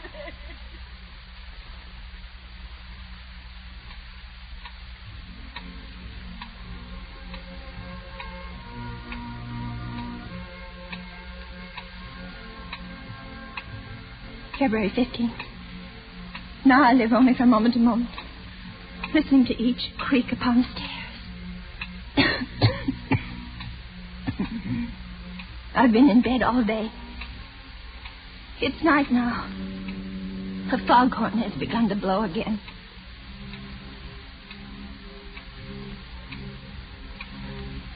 February 19th. I woke up early this morning after a wretched night, and the date was burning in letters of fire in my brain. If he's planning to kill me, it'll be today. But the hours have been crawling on. It's almost midnight. Oh, why, if he's going to kill me, doesn't he do it at once? Why does he torture me like this? I'd rather be dead than sit here in this room one moment longer. I can't bear it. If he doesn't come in 5 minutes, I shall force him to come. I shall beat on the door. No. Rather let me sit quiet praying that he doesn't come. Oh, I want to live. I want to live.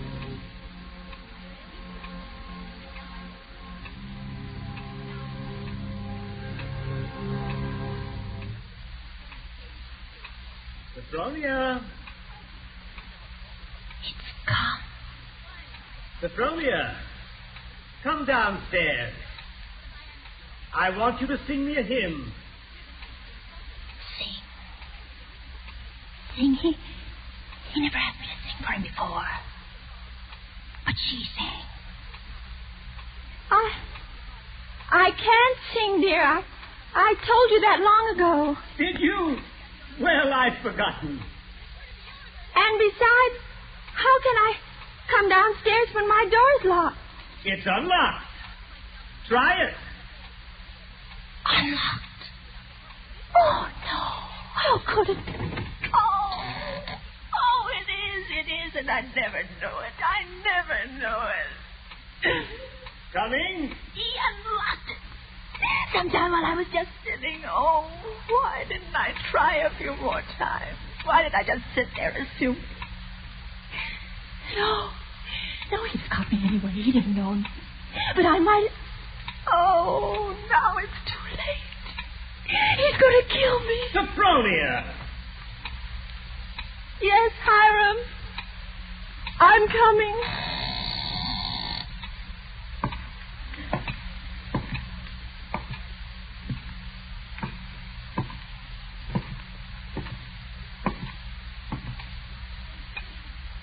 Hiram, where are you? In here. In the parlor. What are you doing there, Hiram? Waiting to hear you sing. You're at the harmonium? Yes. All right. I'll sing. I haven't sung in years, but I might as well. I'll sing for you out here in the hall. My voice will carry better. It always did carry better in the hall, didn't it, Saphronia? So you remember that, too. Of course, you know both the front and back doors are locked. Play a few bars, Hiram, dear, to warm me up. Shall I sing, too, Saphronia? Would you like me to sing along with you? If it pleases you, Hiram. Work, for the night is coming. Work in the morning sun. Work, for the night is coming. When man's work is done. Work while the daylight darkens. Work in the summer sun. Work for the night is coming.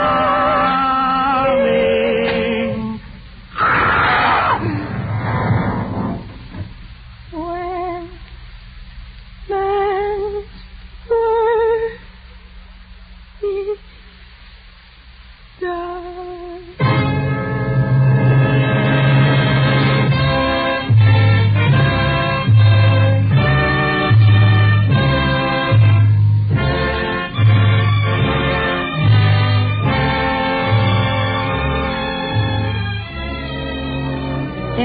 one more page.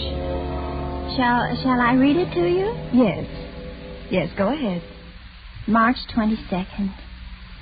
I've been sick, I think, for a very long time. The pages of my diary are blank, but I shall take you out again for a diary today and start you over again. No, I shall never look back at the other pages. I shall only write on and on about this beautiful place, so that no one reading this diary will ever know that I did it.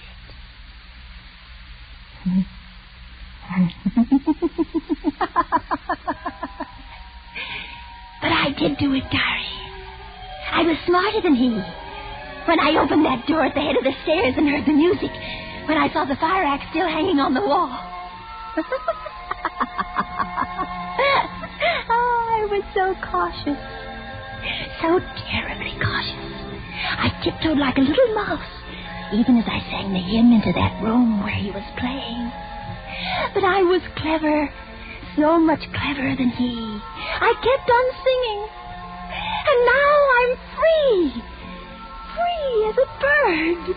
I'm free and he shall never catch me now, not this time or ever again, because he's dead. Isn't he, Nurse? Nurse, isn't my dear brother-in-law, Hiram, really dead?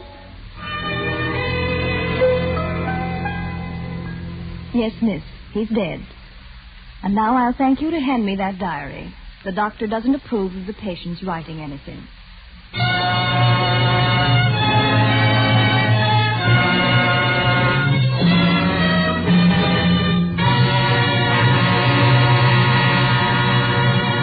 And so closes The Diary of Saphronia Winter, starring Agnes Moorehead and Ray Collins. Tonight's tale of suspense.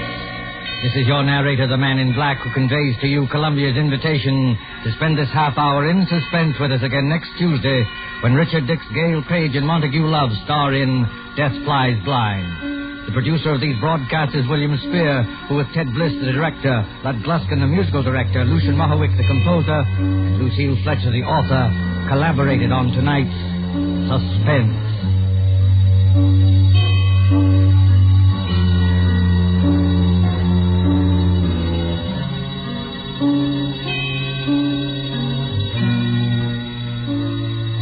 This is the Columbia Broadcasting System.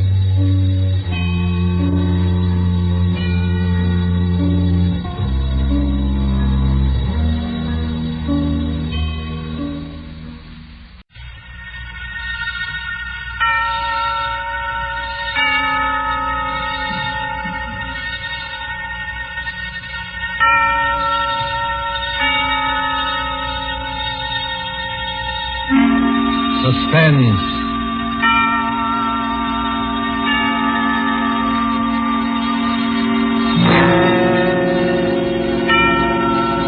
This is the Man in Black, here again to introduce Columbia's program, Suspense. Heading our starring Hollywood cast this evening is Mr. Richard Dix, who appears as a United States naval officer and found himself in a remarkable predicament on what should have been an uneventful flight from New York to Philadelphia. As fellow passengers aboard the airliner are Miss Gail Page as a girl named Monica, and Mr. Montague Love, who plays that aged and domineering millionaire Silas Naylor. The story by John Dixon Carr, called Death Flies Blind, is tonight's tale of suspense. If you have been with us on these Tuesday nights, you will know that suspense is compounded of mystery and suspicion, dangerous adventure. In this series are tales calculated to intrigue you, to stir your nerves, to offer you a precarious situation, and then withhold the solution until the last possible moment. And so it is with Death Flies Blind and the performances of Richard Dix, Gail Page, Montague Love, and our other players. We again hope to keep you in suspense.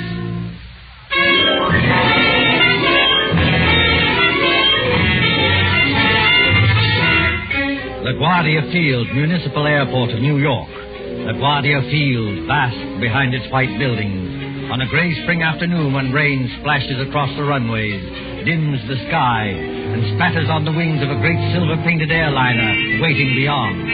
Already as the limousine bus from the New York terminus slowly draws up to the waiting shed, you can hear the loudspeaker. 72, New York to Los Angeles. The big limousine bus, besides its driver, contains only two persons. One is a tall young man in United States Naval uniform, with the stripes of a lieutenant commander around his sleeve.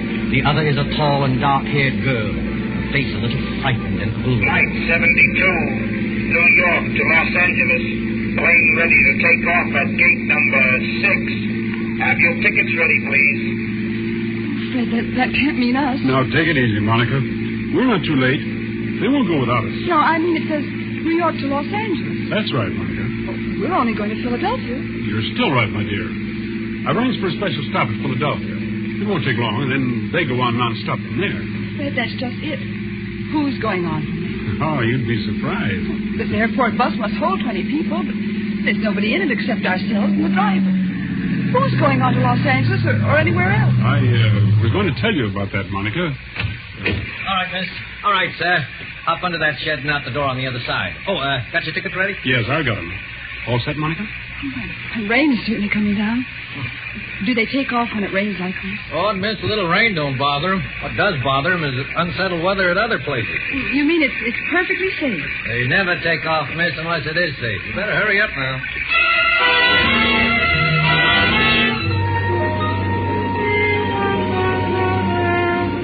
There's the plane, Monica. Shall we run for it? But I'd rather not run if you don't mind. Aren't getting nervous, are you? I know it's stupid of me.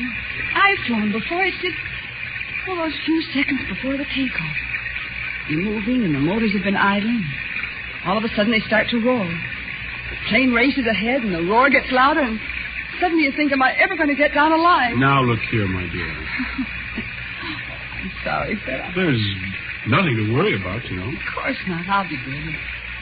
It's just this dismal day and this ghostly bus without any passengers. Fred, look. Where? At the plane. They've got all the windows covered inside with little gray curtains. Oh, that's all right, Monica. It's only a wartime measure. Wartime measure? Yes. Just keep those curtains closed for some minutes after taking off and before landing. So no one can make maps or take pictures of our airports. Anything could happen up there, Colonel. No. And what's more, if you're worried about your fellow passengers, look over your shoulder. Well, there are some people coming through the gate. Yes, you see the little gray-haired man with the big fellow on each side of him? The secretary dashing around them like a destroyer in a convoy? You know, I've seen that gray-haired man somewhere before. You've seen his picture? That's Silas Naylor, the third richest man in the world. Those two big fellows are his bodyguard. Does he need a bodyguard? Well, not more than most of us, I imagine. I don't like it. Oh, nonsense, my dear. Come on now, up the steps of the plane. Give your name to the air hostess at the door. That's it. Good afternoon, miss. May I have your name, please? I'm Monica Vale. You're the air hostess? That's right, Miss Vale. Take any seat you like. And you, sir? Onslow, Lieutenant Commander Fred Onslow. Oh, yes, Commander. We've had instructions about you. Happy to have you with us, even if it's only as far as Philadelphia. Thank you.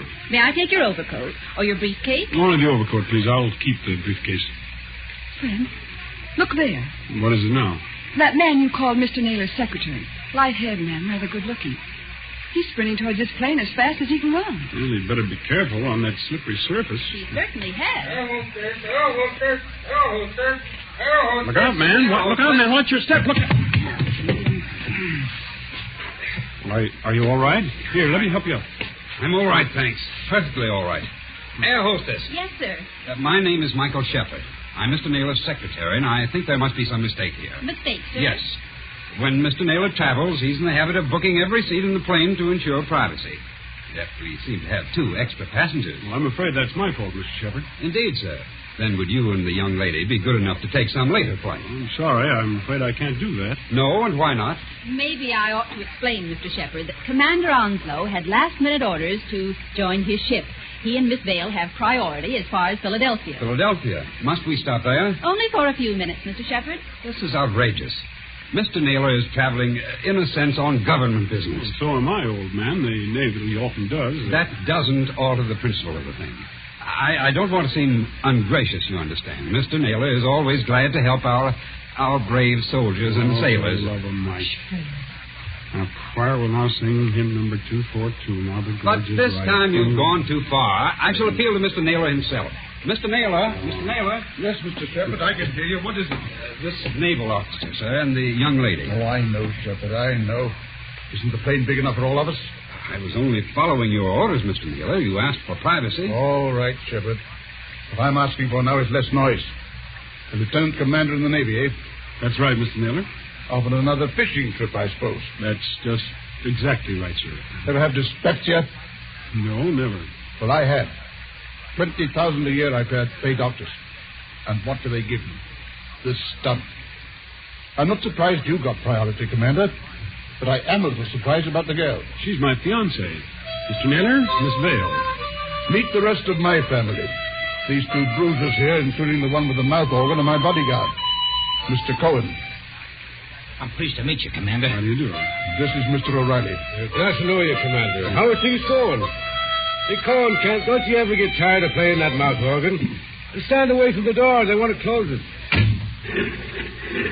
Will everyone please take your seats and fasten the seatbelts? Are we ready to take off? Yes, in just a moment. Shepard. O'Reilly. Cohen. Come along to the front of the plane. Yes, sir. Oh, we'll sit in the back here, won't we, Fred? Yes, of course. Fred, is anything wrong? No, of course not. Why, what could be wrong? Well, you'd better sit down. We're starting to move. That's good advice, Commander Onslow. But I must ask you, Miss Vale, not to touch the curtain on the window. How soon before we can open the curtain? As soon as we're well away from New York. You see that illuminated sign, no smoking, fasten seatbelts? Yes. What about it? When the lights and the sign go out, you can open the curtain and smoke as much as you like. Now, if you'll excuse me. Certainly. You needn't try to fool me, Fred Onslow. I saw you. You saw what? I saw you pick up that scrap of paper one of those men dropped. Why, that wasn't anything, Monica. May I see the paper? No. Why not? Well, because I'd rather you didn't see it, that's all. There is something wrong, isn't there? Look, Monica, let me repeat over and over. What could be wrong? Why, there's Silas Naylor, an internationally famous figure, with a group of trusted attendants. There's an ACA plane as safe and dependable as the old gray mare. All the same, All the same what? I wish I hadn't brought you along. I wish there was some kind of an emergency cord, like a train. We're on our way.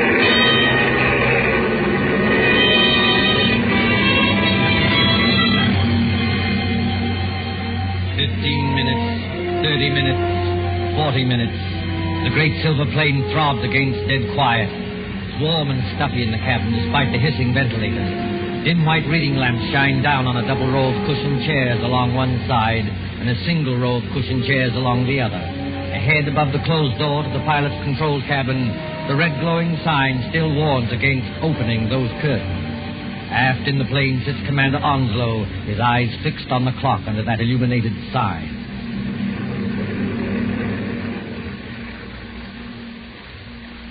Monica. Yes? What? It's not exactly all right. Fred, why do you say that? Because we should have been in Philadelphia 5 minutes ago. At least we should have been circling over the field. And we're not? No. Well, we're still 10 or 12,000 feet up if the pressure in my eardrums count for anything. And traveling like a bat out of Hades. Weather's delaying us, I guess, huh? Maybe it is.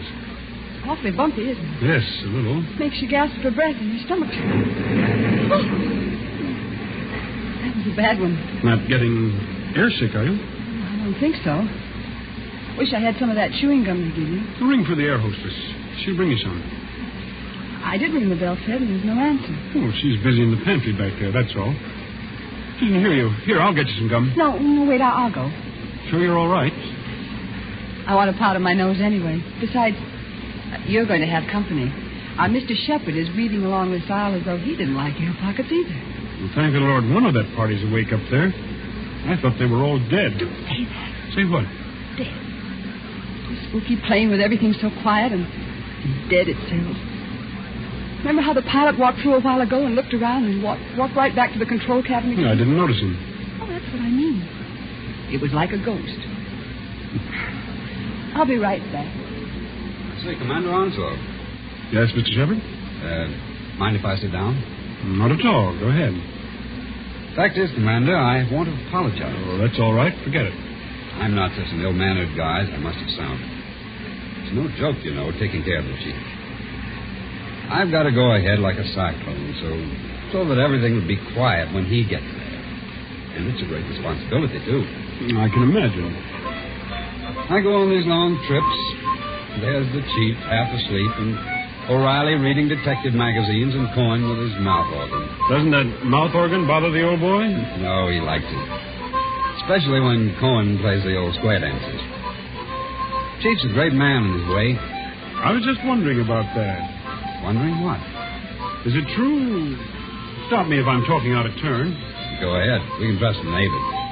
Is it true he's offered to design and build, at his own expense, a fleet of underwater cargo boats, submersible freighters, up to 5,000 or 6,000 tons?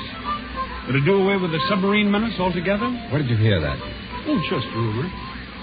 Is it true? Yes. It's true enough. You see, Mr. Shepard, I'm one of the few people who believe that plan is practical.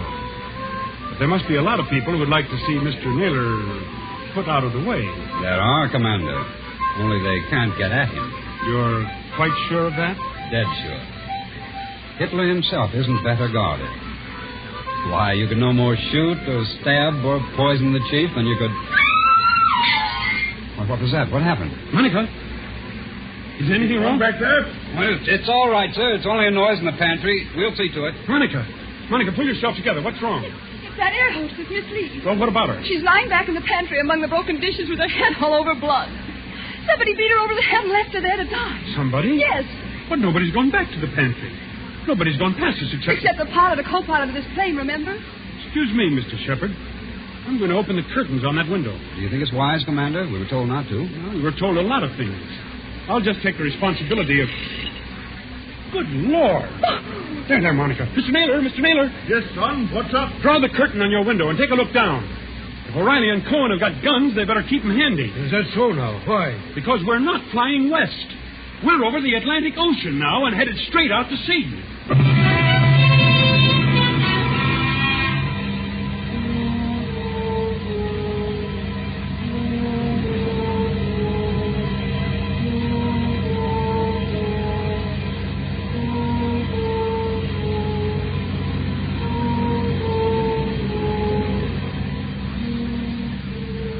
Gray water, thin clouds. We must be miles and miles away from land. We are miles away from land. Does anybody here know anything about first aid? I do, Commander. I studied medicine in the old days. Then you better go back and look after the hostess. You join Mr. Naylor. Steady, Mike. I'm all right. It's this horrible blind feeling, that's it. There, Pocket, look out. Here, Commander. We're over the ocean. What the devil's going on here, eh? You're being kidnapped, Mr. Naylor. That's my guess. Kidnapped, did you say? Ah, come off it, Commander. We ain't as dumb as that. The pilot and the co-pilot of this plane are fakes. They've replaced the real officer. On a dark day like this, with their raincoat collars turned up, they could have gotten away with it. And hijacked us straight off the airfield. Is that it? Yes, I'm afraid so. The hostess must have spotted one of them and knocked her out. Now, what about the airport? Didn't they know a plane was missing? Well, not until we failed to show up at Philadelphia. The pilot would report by radio telephone about, 15 minutes out of New York. But after that, silence. Excuse me, Commander. You say these two fake pilots are still aboard?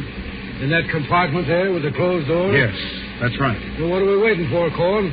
Can we get to work on them? You said it, Barney. Now, wait a minute, both of you. You wouldn't be trying to stop us, would you, Commander? The one thing we don't want is a gunfight 12,000 feet up. Can any of you fly a plane? No, not one of us. Well, neither can I. So if anything happens to those two pilots, how are we going to get down? I see, young fellow. Well, what are you going to do? First of all, we'll try rapping on the door. Have your gun ready. You can count on that, sir. Fred, this is me. Be quiet, Monica. Has this anything to do with the scrap of paper you picked up off the floor? What scrap of paper, Commander? Never mind, sir. Why, this door, it's unlocked. Unlocked? Now, don't take any fool chances, young fella. The way I always did when I was your age. Stand to one side when you open that door. But Coleman will rightly take care of it. Good Lord. Well, the control cabin is empty. There's nobody at the controls. You mean we're flying without a pilot? Yes. See that stick move back and forth? As though a ghost had hold of it? Those crooks do. They set the automatic controls. It's a gyroscope attachment that keeps her steady. And then they must have bailed out. And what's going to happen to us? You see, Monica, the fact is... Go on, Fred. Tell me the truth. I'll know if you don't. Well, we'll go on until our gas runs out or until a storm hits us. Then we'll dive into the sea. It's as good a way of killing Mr. Naylor as any. I see, son. Have we got any chance at all? Frankly, I don't know. Wait till I get a look inside of that control cabin. Holy Mother, that's delicious. Cohen, stop it. Stop it! Yeah, Mr. Naylor? Stop playing that infernal mouth organ. Or if you must play it, play something cheerful. Yes, sure, Mr. Naylor, sure. How long do you think it'll be before we... Quiet, Cohen. Here's the commander back again. Well then, fella. The radio telephone's out of order. We can't signal. Fred, what about those patrol ships? You said they're 200 miles out to watch for unidentified aircraft. Won't they see us? They've seen us already, I expect. They'll send for an Army fighter plane to investigate, but... Oh, what can it do? Yeah. Shoot us down, maybe, huh? That's fine. If only somebody could fly the plane. Well, nobody can, Skipper, so think of something else. See, Mr. Naylor, I was wrong. Wrong, son? About what? One of your party, and I can guess which one, dropped a torn piece of paper. There was a line of writing on it. Probably the end of some instructions. Well? Those instructions ended... You should land just as your fuel fails at 7 o'clock a.m. You should land just as your fuel fails at 7 o'clock a.m. But that might not have anything to do with this, son. What made you suspicious of it? Because it was written in German. In German? Quiet, Colin. I can't hear myself think. Okay, Mr. Naylor. I'm sorry. I thought the fake pilots were kidnapping you, maybe abroad. There's not enough fuel for that, is there?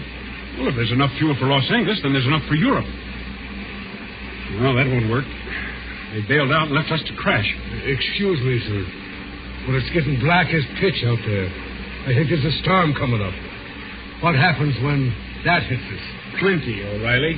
Plenty. Yeah, well, I was afraid of that. If only somebody could fly this plane, I could navigate it. Navigate it? Yes. You have to learn aerial navigation in my business. With enough figuring, I might even set a new course and try the automatic controls on it. No, I don't dare handle the ship. Wait a minute. I know a way out of this. Well, then speak up, miss. There's a 90-mile wind going to hit us any minute. The air hostess, of course. Miss Lee, what about her? I remember reading somewhere that most air hostesses get flying instructions when they've been with a company for a given length of time. You know, Miss Vale, that's true. There was a girl of Inter Airways who told me the same thing. And if this one can even make a try at landing a plane, we may get back to New York yet. I thought you said she'd been knocked out. Well, she isn't badly hurt, but there's just a chance that maybe she's... There's Shepard, coming back from the pantry. Anybody got a drink? Wasn't very pleasant back there. How is she? You know, we were just wondering whether Miss Lee might be in any shape to pilot the plane. Pilot the plane? Why in blazes should she pilot the plane? There's no time to explain now, Shepard. But we're bound for Davy Jones unless something's done. Could she do it? No. Not even if we revived her? Not of all the doctors on Earth stood at her side. Why, but I don't think you understand, sir. Miss Lee has just died.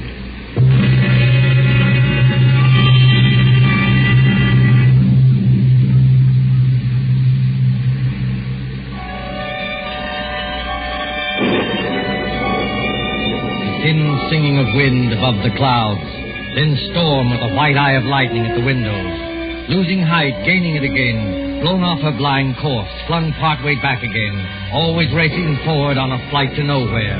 Late afternoon, evening, night, the steady throbbing of motors like a pulse beat inside the head. Towards morning, the storm dies away. In that dim cabin, there is exhaustion of nerves. The hands of the clock stand at 2:15 in the morning.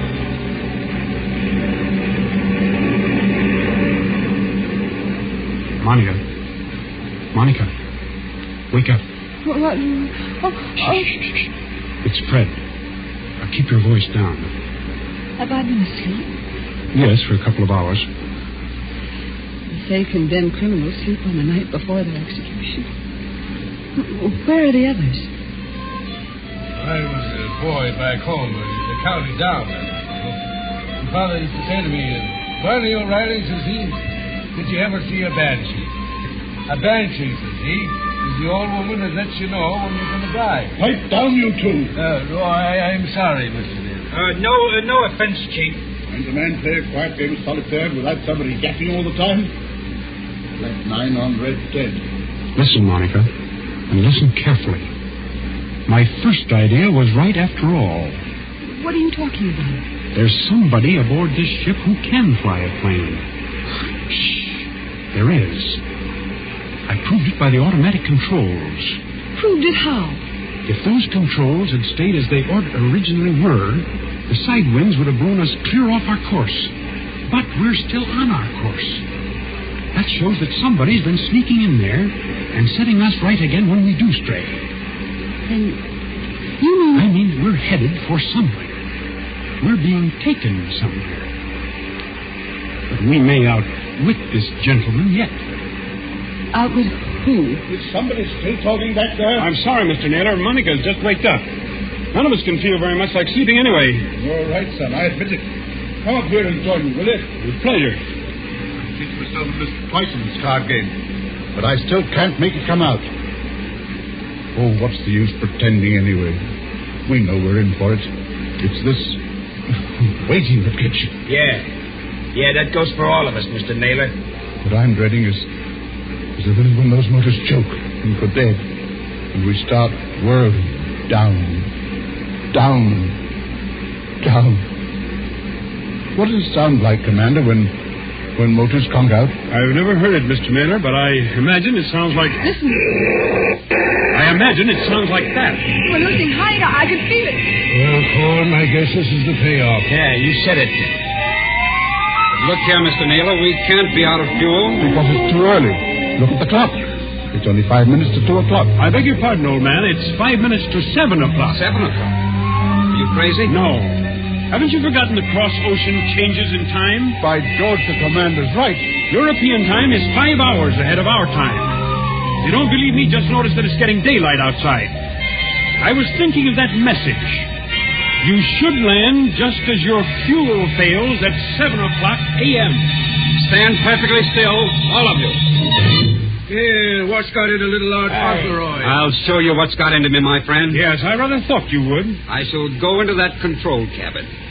Follow me if you like. I shall sit down at the controls, and I shall bring this plane safely to the ground. Safely to the ground? Where? In Germany, of course. Germany? Don't pull a gun, Cohen. If you plug in, we're all done for. That is good advice, Mr. Cohen. I might add that we're getting closer to the ground every minute. For the love of... Do I take control? Yes, go ahead, but we're following you. Follow by all means. All right. Let's get comfortable here. I take up my position, so. There's fog below. Can you see? Well enough, Miss Dale. Well enough. We must go down rather quickly. And I can't help if it's somewhat rough on your ears. You young swine, what's the idea? The idea, dear patron, is to bring you and your plans for a submarine freighter to a country which will appreciate them. Then those two fake pilots? They were colleagues of mine. Unfortunately, if they had remained, your plug uglies would have started a gunfight, and none of us might have got here. Well? So they left by parachute. And I brought you safely, without blood or toil, into the boundaries of the Third Reich. You're going down too fast, man. Now take it easy. I am perfectly in command, thank you. Look out! The trees, they're coming straight up at us.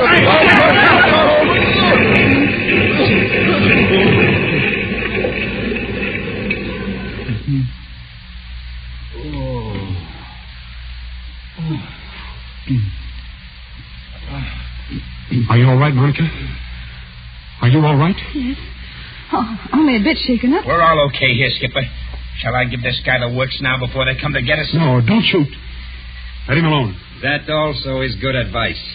And now, my friends, my mission is ended. I stand up on the pilot's chair.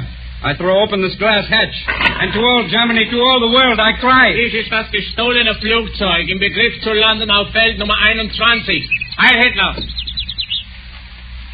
Well, strike me blind if it ain't another one. Yes, first Rudolph Hess and now this bloke. What do you suppose they want over here? English. Why are you speaking English? Why, Cocky? It's an even habit we've got in this country. This isn't England. Oh, yes, it is. Better climb out of here and with your hands up. But it can't be. I followed the course laid down on those instruments. Unfortunately, old man, I altered our course last night. Keep back, Shepard, or you may get a bullet in the head yet. Your instructions were all right, but they didn't tell you about the 5 hours difference in time. When we got to the right navigation point, I let the fuel out of the tanks and made you think we were landing in Germany. You know, there's nothing like having a good Nazi for a taxi driver, is there?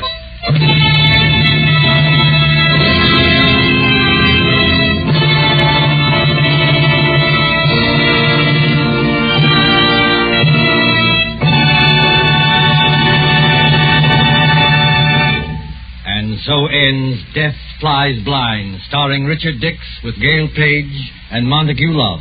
Tonight's tale of Suspense.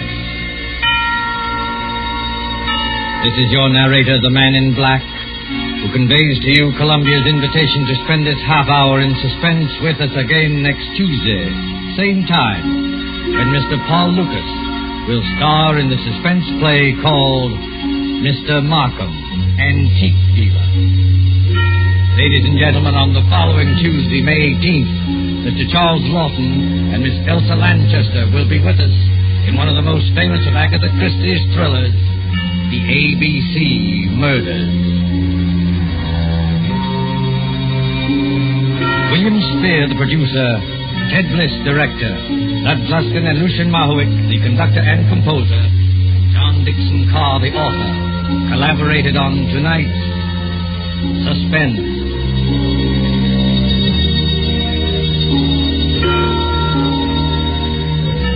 This is the Columbia Broadcasting System.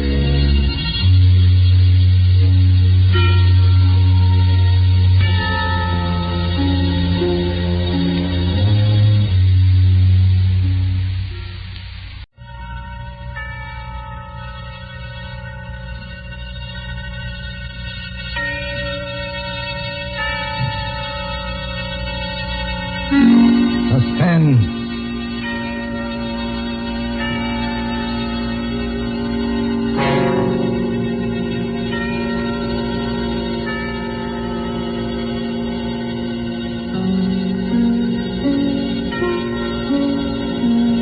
This is the Man in Black, here again to introduce Columbia's program, Suspense. Heading our starring Hollywood cast this evening is Mr. Paul Lucas. With him are Miss Heather Angel and Mr. Bramwell Fletcher. Story by John Dixon Carr, dealing with strange, very strange happenings in a London curio shop, and called Mr. Markham, Antique Dealer, is tonight's tale of suspense.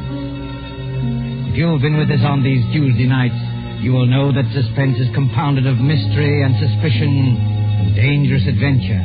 In this series are tales calculated to intrigue you, stir your nerves, to offer you a precarious situation, and then withhold the solution till the last possible moment.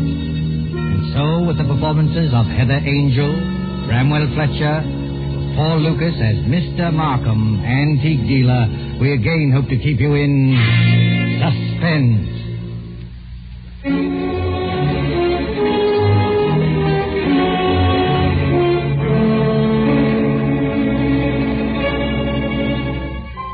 This is the story of a man who commits murder and gets away with it. Does the idea shock you? Do you believe that justice must always be done? But let's be honest with ourselves. You and I needn't be cynics to know that justice is very seldom done. Innocence flinches. Guilt is childlike and bland. Innocence is imposed upon. Guilt can encompass all things, even a successful murder.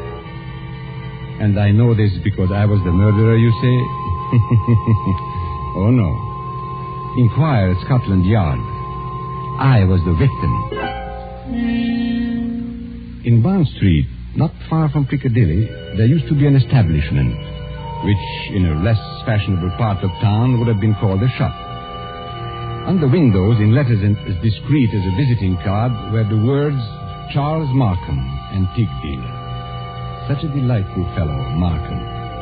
Such a character. 30 years ago, yes, as long as that, this antique shop was a dingy place, despite deep carpets and crystal chandeliers. It rustled with the ticking of 100 clocks. It was shadowed by damascened armor and the loom of tall tapestries. And late one summer night, when the shutters were long closed on those windows, a four-wheeler drew up before the door in the gas-lit street.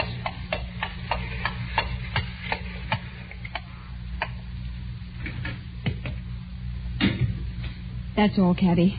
You needn't wait. Very good, miss. Good night. Good night.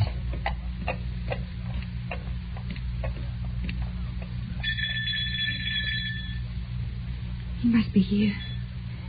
He must be. I won't go back to that place. I'll kill myself first. Oh, look here, old man. You needn't be...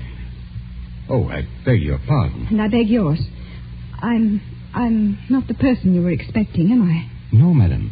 As a matter of fact, I was expecting a police officer. A police officer? Oh, merely an old friend who often drops in for a talk and a drink. You are Mr. Markham, aren't you?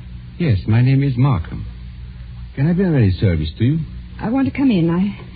I want to buy a present for somebody. Now, really, madam, this is hardly the time. Yes, I know it's late, but... It's nearly 1 o'clock, madam. Surely tomorrow morning will be... That'll be too late. This is a special occasion. It's a birthday present.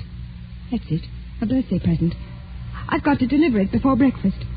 And Sir George Lytle says this is the only place in London to buy antiques. Sir George flatters me. Won't you let me come in? Just for 5 minutes. Well, under the circumstances, madam, I think it might be managed. Now, one moment while I put some lights on. No. Please. That one little light will be enough. But you won't be able to see anything. That doesn't matter. I'll trust to your judgment. Just as you like. This way, madam. What's that? That noise? Oh, you mean the clocks, madam? There are more than 100 clocks in this room. I'm very fond of them. Don't they get on your nerves? Ticking away together like a nightmare? Striking the hours together? They don't strike together, madam. When the hour approaches, you will hear a musical din that lasts for some time. Might I interest you perhaps in a clock? No. I hate them. Now, all the same, this grandfather clock might amuse you. What about it? Observe the signature. Johannes Carver, Londini, Facet A.D., 1752. You could see better, madam, if you raised that veil. I'll keep my veil down, thanks. Just as you please. But look at the clock. I open the glass face like this. Then I push the second hand forward like this, and...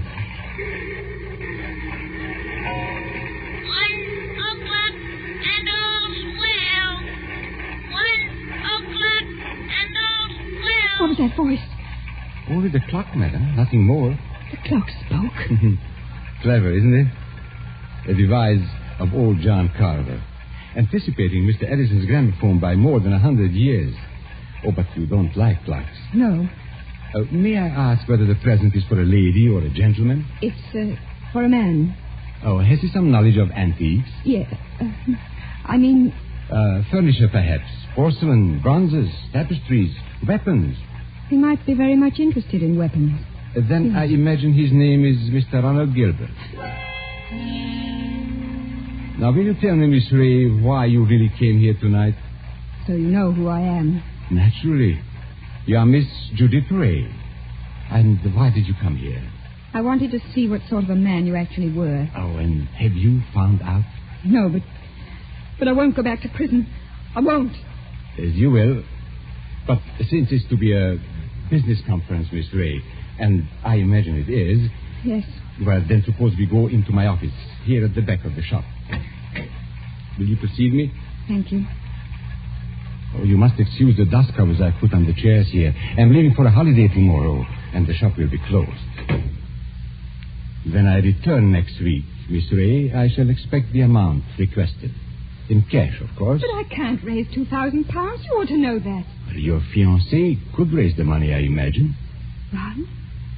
Do you think I'd have Ron know where I've been? Or what I've been? It's better than having his father learn it, surely. Now, sit down, Miss Ray. I'd rather stand, thank you. Now, that's a very foolish gesture. But the ladies will do it.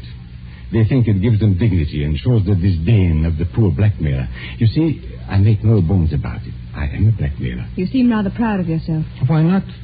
I am the one person in England, perhaps in the world, who has made it a large-scale business. Congratulations. And what is all lifeblood but blackmail?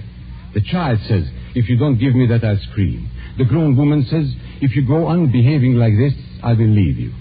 Your sex, Miss Ray, are blackmailers from the cradle. You know, Charles Markham, I wonder... Yes? I wonder if anybody's ever hurt you very much. Hurt me? What do you mean? When you talk about the world and people in general, your face goes white under the eyes. You pick up that letter opener from the desk. Not a letter opener, please, Miss Ray. A Medici dagger. 16th century work. It isn't the money that really interests you. I don't understand. You hate the world. You just want to torture people, but you think you've been tortured. Isn't that so? This is a very sharp dagger, Miss Ray. If I throw it down on the desk, it sticks. Like that. Isn't it so, Charles Markham? My motives, Miss Ray, aren't in question. I wonder... Whereas your motives are. Now, let me see. 10 years ago, in 1903, a certain girl called Letty Wilson, your real name, I believe, fell in love with a rather contemptible underworld character named Arthur April. Please. No humiliation was too great for her. She worked for him, lied for him, stole for him. I was only 18. I didn't know what I was doing. This girl, for a very shabby theft, was sentenced to 3 years hard labor at Holloway Prison. 5 months later, she escapes from prison and disappears. All these years afterwards, she appears in the West End as Miss Judy Tray, fashionable milliner. Haven't I made up for it? Haven't I? No. For one mistake. After 10 years. The way of the world, my dear. I didn't create it. And I'm forgetting the best part of the comedy. This paragon of virtue next falls in love with Mr. Ronald Gilbert, son of Major General Sir Edmund Gilbert. Such a respectable family, too. Stop it, please. Then, shall we say, £2,000? Suppose I did raise the money. I don't know how, but suppose I did raise it. Well? What guarantee would I have that you wouldn't ask for still more money? I probably shall ask for more money, Miss Ray. But that's my privilege as a blackmailer. Then I'm never going to be free of you. Is that it? Well, frankly, that's it. Unless I kill you, of course. What if I did kill you? People have threatened it before, but they haven't meant it. Maybe I mean it. Well, we can easily test you out. There's a sharp knife stuck in the desk in front of you. I'm going to get up and deliberately turn my back on you. Like this. Be careful, Charles Markham. As a student of human nature, I'm curious. How much will you risk to keep this secret? Have you the courage to kill and risk hanging? Yes, I think I have. What was that? Now, aren't you glad you held back at the last moment, Miss Ray? I said, what was that? That, my dear, was the front doorbell. Probably my friend, Inspector Ross, from Wigmore Street Police Station. Come in, old man. Come on in. Make yourself comfortable. I'll be with you in a moment. You wanted me to attack you, didn't you? No, I was merely curious. And in any case, Miss Ray, it would be useless to kill me. Useless? Why? Because I shouldn't die. Don't talk rot. Oh, it's quite true.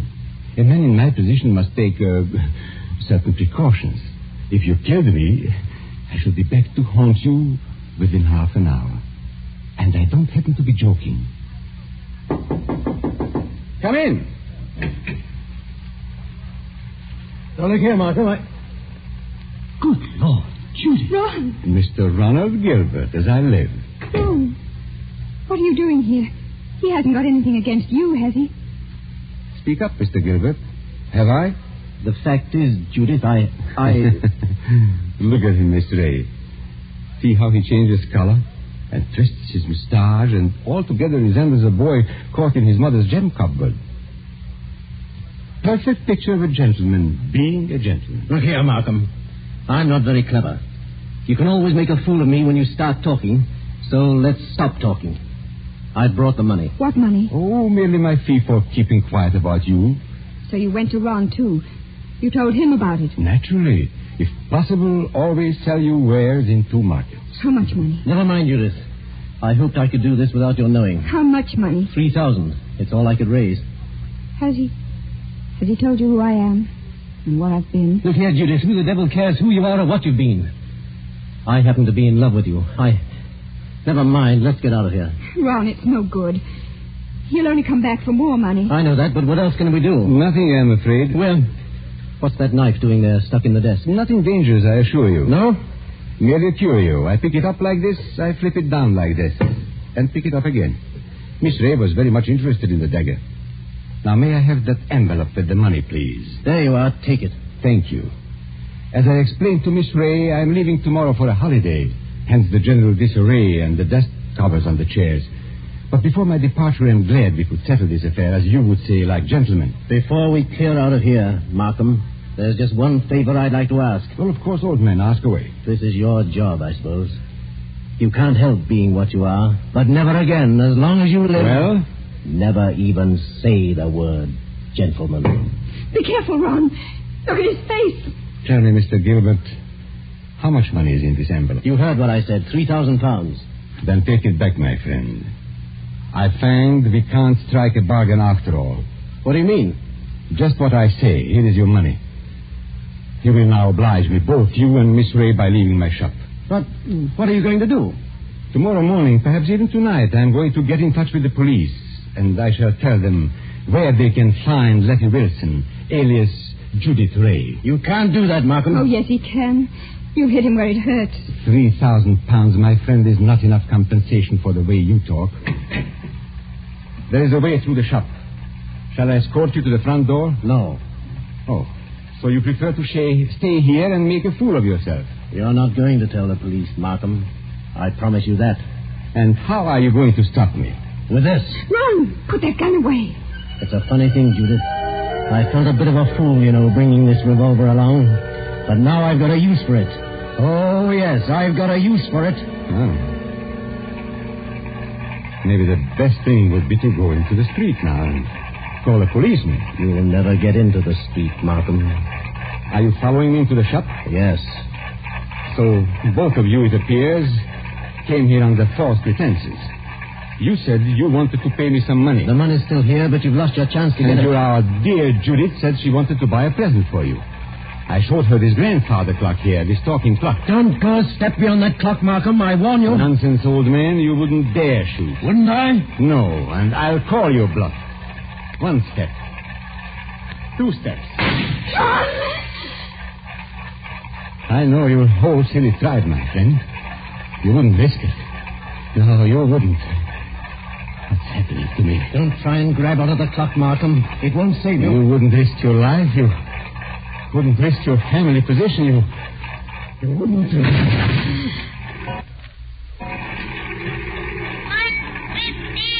Emerald Well. 115 Emerald Well. I had to do it, Judy. Don't you see? I had to do it. Did you... Is he... Oh, yes. Yes, he's done for. I tell you, I had to do it. Shh, keep your voice down. Why? That shot sounded like the crack of doom. I wonder if anybody in the street heard it. You mean the police? Yes, Ron. What in heaven's name are we going to do? Steady, steady. We'll find a way out. Maybe he's not dead, Ron. Go and look at him. He's dead, all right. Please, Ron. Go and look at him. Well? Shot through the heart. The bullet went clean through him and smashed the face of the grandfather clock. That's all I can see in this dim light. This isn't happening to us. It can't be happening. But it's hard to think. You see, Judith, I'm not in a rage any longer. I'm just numb and a little bit scared. You're not going to give yourself up. And have this whole thing made public? Not likely. Wait a minute. There may be a way out. What way? He said he was going for a holiday. Remember? Well, suppose he did. That gives us time. It means his absence won't be noticed. The shop will be closed. Nobody will come here for days. And certainly nobody will come here tonight. And... What's that? The police officer. I forgot the police officer. What police officer? A friend of Markham's. Inspector somebody or other from Wigmore Street. He's inspected here tonight. Then we're finished. No, Ronnie. We're not finished. He can't see anything out there. The shutters are down and the door's covered. Could you pick Markham up and carry him? Yes, I could. Why? There must be a back way out of the shop, probably in the office. Hurry, Ron. I don't like to touch him. Hurry, Ron, please. He's as heavy as a sack of meal. He seems to be looking straight at me. I know. Everything here seems to have eyes and move a little in the shadow. Didn't you see the expression in Markham's eyes just before you... No, I didn't. He seemed to be looking behind us, or beyond us. I don't know how to describe it. And he said something, too, that scared me. He said he couldn't die. He said... Close the door, quick. This police officer, Judith, he can't get into the shop, can he? Of course he can. The front door isn't locked. That's true. What's wrong with me, Judith? I came in there that way myself. And there's no time to lock the front door now. Our only hope is through the back way. I thought I'd seen a back door and... Ah, there it is. Just a minute. I've killed a man. That means I'm a murderer. A fraction of a second, one tick of a clock in there, and you change from an ordinary happy person into what I... Well, Judith, well? I'm sorry, Ron. The door's locked. Isn't there a key? No. Maybe in his pockets on a key ring. There isn't time, Ron. I think I heard the front door open. Our visitor's coming in. I've got it. The dust covers. What? Those white cloths. The cover that fit over the chairs. Look at them. What on earth are you talking about? We used to play a game when we were kids. Somebody sits in a big chair. You know, you fit the dust cover over him and nobody can tell he's sitting there. Don't you see, Judith? That's how we can hide Markham's body. It might work if there's time. There's got to be time. Take the big cover off that chair. The wing chair. All right. Maybe there's a chance. I'll fit him into it. Arms along the chair arms. Feet pushed back. Now, put the cover back again and pull it round down his feet. Don't let it touch his chest. The blood will show through. There, that's got it. You can't see anything now, can you? No, but, Ron. Well? What did you do with the gun? The gun? The gun you shot Markham with. Oh. Well, Judith, I put it down on the floor when I picked up his body. Out in the other room? Yes, I'm afraid so. And it's too late now, Judith. The police are here. What are you going to say? I don't know. Trust your wits and try and brazen it out. Yes? Come in. Good evening, Miss Ray. And good evening, Mr. Gilbert. Charles Markham? You're Charles Markham? Correct, Miss Ray. But why should that surprise you? Why do you look as though you were seeing a ghost? Because we are seeing a ghost. If you're Charles Markham, whose body is... Judith, be careful. Body, Miss Ray. Did you say body? Miss Ray's upset. She doesn't know what she's talking about. If you killed me, I should be back to haunt you within half an hour. That's what he said. I tell you, Miss Ray isn't herself. She had bad news today. A relative of hers died. I've been trying to make her feel better. Indeed. Do you think it would make her feel better to bring her here? I don't understand. My dear sir, you are very welcome. But the situation is surely a little odd. I come in here and find you two looking as guilty as a pair of murderers in my private office in the middle of the night. There's nothing odd about that. I wanted to buy Judith something. At 1 o'clock in the morning? Yes. Why not? Well, may I ask how you managed to get in? The front door was open. We just walked in. If you wish to buy something, why not stay in the showroom? Why come to my office? Well, hang it all. You didn't think we wanted to steal anything, do you? Well, that thought did occur to me. You see, there was nobody else here. There's nobody here, Mr. Markham. Not a living soul. Then you didn't meet, by any chance, my brother? Your brother? Yes, my brother Robert. You couldn't have mistaken him if you had seen him. He looks so much like me that few people can tell us apart. So that's it. Poor Robert often deputizes for me. He's learned to act like me, think like me, and talk like me. But he doesn't like the work very much. Of course, you know what my work really is. Is this part of the game? Are you trying to play cat and mouse? Robert is an idealist. He thinks, poor fellow, that my profession is beneath contempt. But he acts the part and acts it well because I pay him. And I find it useful to have a double. who will run risks for me. What have you done with his body? We haven't done anything with him. If you've killed Robert, my friend, you've committed a totally useless murder. You don't see him here, do you? No, but I see his handiwork. Meaning what? I've warned him many times about throwing a knife down on a polished desktop. Those scratches on the desk are fresh scratches. Of course, if you give me your word of honor that he's not here... Of course, he's not here. Well, in that case, all we can do is sit down and make ourselves comfortable. Will you sit there, Mr. Gilbert? And you, Miss Ray, in that wing chair by the window. What's wrong, Miss Ray? Why don't you sit down? Because I prefer to stand, thank you. Then perhaps you won't mind if I sit in the wing chair. It's a very comfortable one. My brother always says... Don't sit down there for the love. Oh. So that's it. Yes. That's it. It is rather a thick chair. I press against the dust cover and blood comes through. I lift the bottom of the dust cover and... What's the use of going on with this? I killed him. You admit that? Yes, I admit it. But Judith had nothing to do with this. I swear she hadn't. My telephone, you notice, is against the wall. I shall have to turn my back to you when I ring. Ring? Where? Wigmore Street Police Station. Oh, no. Give him a chance. Please give him a chance. Hello? Hello, operator. I want Regent 0586. I won't let them take you on. I won't. It's no good, Judith. I killed him, and I meant to kill him. That's all there is to it. A very sensible attitude, my friend. And if the lady has any idea of flying at me with that knife, just notice what I've got here. The .32 revolver, one chamber fired, picked up off the floor in that room where... Hello? Hello, Wigmore Street Police Station. For the last time, Hello? Mr. Markham, won't you give him a chance? Be quiet, Miss Ray. May I speak to Inspector Ross, please? Inspector Ross speaking. Oh, isn't that Mr. Markham? Got it in one, Inspector. Charles Markham here.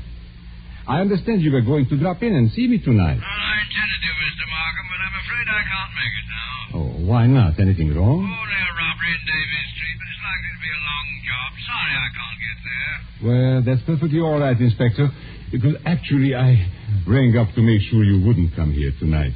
You see, I've got a lot of work to do, and I'm leaving for Eastbourne early tomorrow morning. Let's make it some other time, shall we? Oh, glad to, Mr. Markham. No crimes being committed up your way, I suppose? No, Inspector. It's as quiet as the grave. I've never known a more peaceful night. Goodbye. Why did you do that? Now, please, don't excite yourself, Miss Ray. Didn't you hear what I told the Inspector? Yes, but is this some more trickery? Trickery? How can it be? I don't know. That's what I'm asking you. I should call it generous when I let my poor brother's death go unavenged. You're not doing this without a reason. Naturally not. But has it occurred to you, either of you, that I might not want my business dealings revealed in court? What are you driving at? And has it also occurred to you that a man's double, who looks exactly like him and shares all his secrets, may become a danger rather than an asset? He knows too much, he wants too much, and so... I think I understand. You're glad he's dead. Not glad, my dear. You shock my brotherly feelings, but definitely relieved. Look here, you can't get away with this. Get away with it, sir? Aren't you forgetting that you are the murderer? What are you going to do? That is very simple. We three, in an unholy partnership, will dispose of Robert's body. Or would you rather hang? He's got us wrong. There's no other way. But how can we dispose of the body? This seems worse than killing him. It's filthy, cold-blooded... Practical necessity. And as for disposing of the body, nothing is easier. We shall simply gather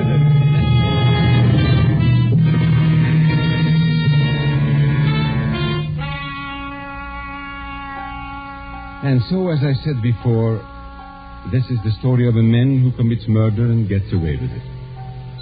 Now, Ronald Gilbert looks back across the years and is still firmly convinced of his own guilt. But, of course, Gilbert never shot anybody. I was the man who committed the murder. Don't you remember? The bullet that killed my brother is supposed to have passed through his body and smashed the face of the grandfather clock. But that's an impossibility. The face of a grandfather clock is much higher than the heart of a man. You see, 2 shots were fired at the very same instant. Gilbert missed and smashed the clock face. I fired from the door of the office and did not miss. That was why my brother looked past those 2. I went out by the back door, locked it, and reappeared at the front afterwards. It was not Robert Markham who died. I am Robert Markham. It was Charles who died that night. And I killed him to stop forever the wholesale blackmail that was poisoning the lives and blasting the hearts of 1,000 half-crazed people. His records I destroyed, his correspondence I burned. He is dead and gone. I have assumed his name and identity ever since. I committed a murder. And yet, if you sat on a jury, dare you say that you would condemn me? Come now. Would you?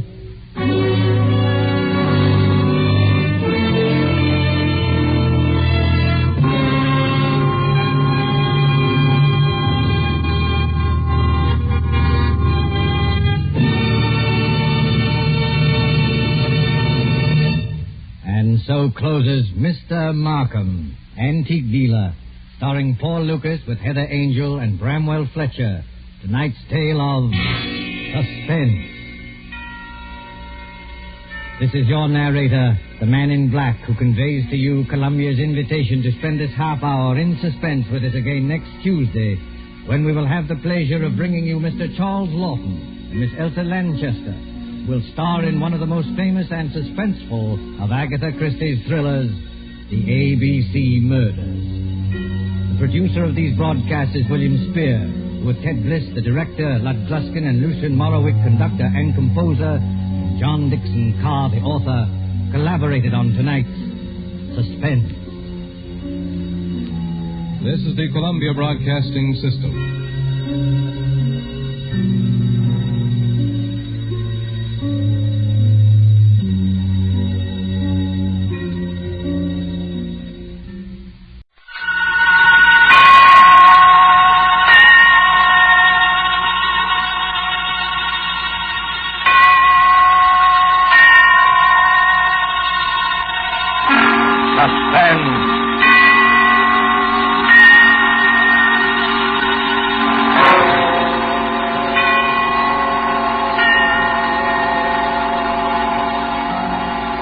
This is the man in black, here again to introduce Columbia's program, Suspense. Our distinguished stars tonight are 2 of the world's acknowledged masters of the art of suspense. They are Mr. Charles Lawton and Miss Elsa Lanchester. Mr. Lawton, who will soon be seen in the Metro-Goldwyn-Mayer picture, The Man from Down Under, is here to play a remarkable character created by England's noted thriller author, Agatha Christie.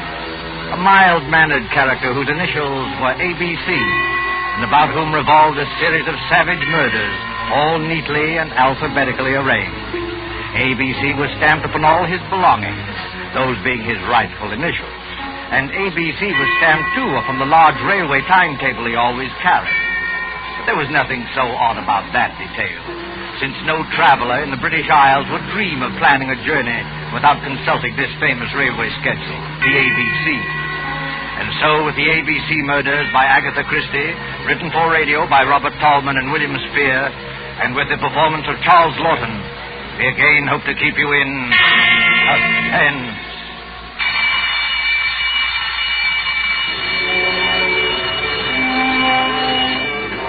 When the time for closing bell rang in the public library, Alexander Bonaparte Cust started, picked up his battered briefcase with the almost faded initials ABC, closed the book he had been reading, and shuffled over to the librarian's desk.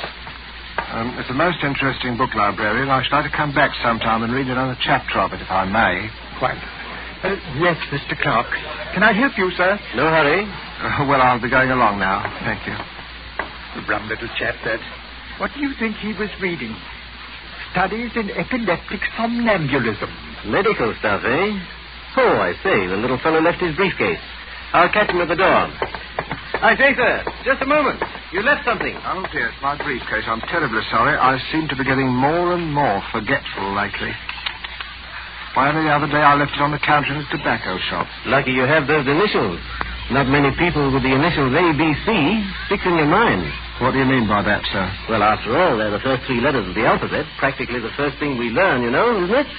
Our ABC. Don't mention those letters to me. They've brought bad luck to me in more ways than one. Really? How's that? Well, I used to be a travelling salesman, and I used to carry one of those railway timetables in my pocket, the threepenny kind, in which they list the towns and all the railroads alphabetically. Oh, of course. Printed right on the cover, isn't it? ABC. Yes, that's right. So, well, stockings was my line, sir. I did door-to-door selling. Whenever I finished one town, out would come that timetable, and I'd look up the next stop on my route. I got sick of the sight of that ABC railway guide, I can tell you, sir. It was like a symbol of failure to me. One dingy little town after another, and all listed in that railway guide with ABC printed on the cover. My own initials staring out at me from every newsstand and every dirty little railroad station in the Midlands. Oh, come on. It couldn't have been as bad as all that. Matter of fact, I never noticed it till I began to get the headaches. Oh, you suffer from headaches? Yes. Have you seen a doctor about it? Oh, no. I wouldn't want to see a doctor about it. I already know what brings them on. Well, if you'd rather not talk about it... Oh, no, it isn't that at all, sir. It was just such a long time ago. During the last war, in fact, the Chateau Theory. Chateau Theory? I see. What a coincidence. I was in the thick of that myself. Well, yes, we must get together for a drink one day, talk over old times. Franklin Clark is my name. Oh, I'm pleased to meet you, Mr. Clark. My name's Cust. Alexander Bonaparte Cust. Well, they must have expected great things of you, giving you a name like that. I'm afraid they did, Mr. Clark, yes. I'm very much afraid they did.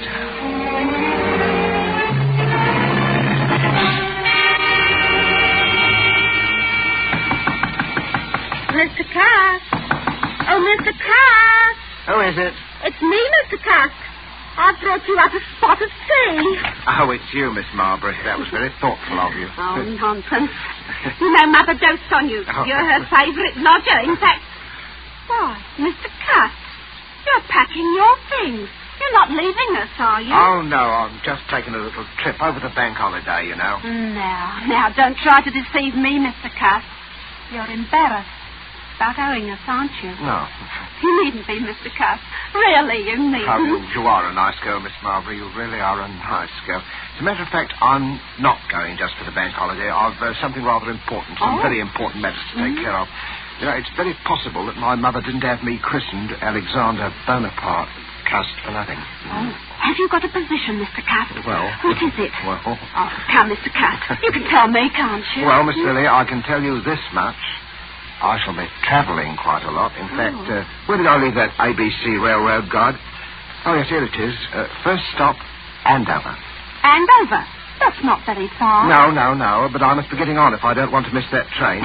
Now, let me see. Have I got everything? It's my spectacles and my overcoat, my typewriter, my walking stick. Did I ever tell you the history of this walking stick, Miss Marbury? It's a Scottish piece, very old. It's always it's antique. You know, they used to kill people with these back in the days of the old clan wars in Scotland. I wonder how many heads this one has bashed in. Mr. Cust. Oh, please, what a terrible way to talk. Yes, I'm sorry, Miss Marbury. I am a little bit surprised at myself talking like that. It must be my new job. It's gone to my head a bit. That's it. It's gone to my head. Have you got an aspirin by any chance? I've got it.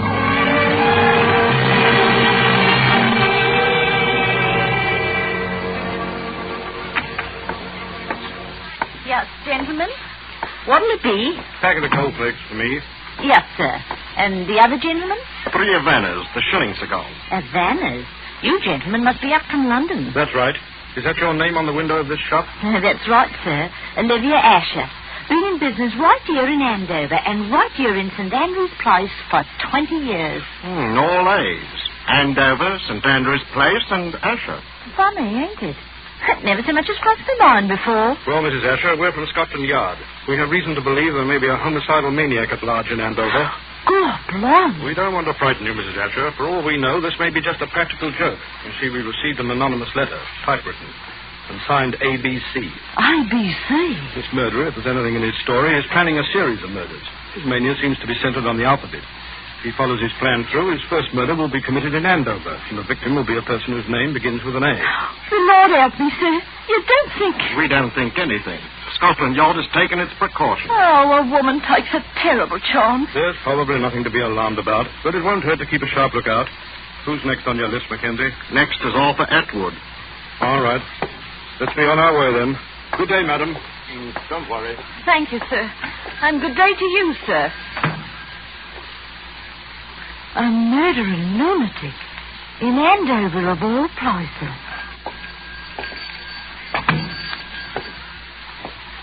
Yes, sir. What'll it be for you, sir? Please. That'll be 1 and 6, sir. I said that'll be... Oh, no!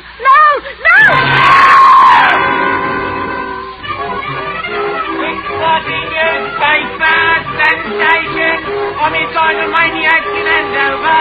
Alphabet murder in the strike next to Bexhill. Latest on ABC. Oh, boy, let me have one of those. Yes, sir. News of Scandal, sir. Both. Here you are. Thank you, sir. 6:30 newspaper sensation. Nasty business, eh, mister?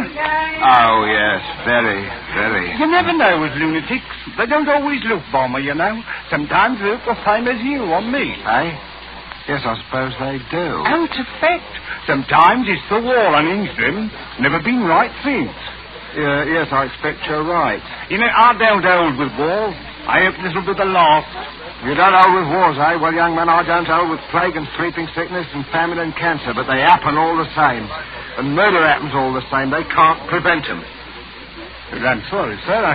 I expect you had a rocky time of it in the last one, eh? Yes. My poor head's never been the same since. I get terrible headaches. Oh?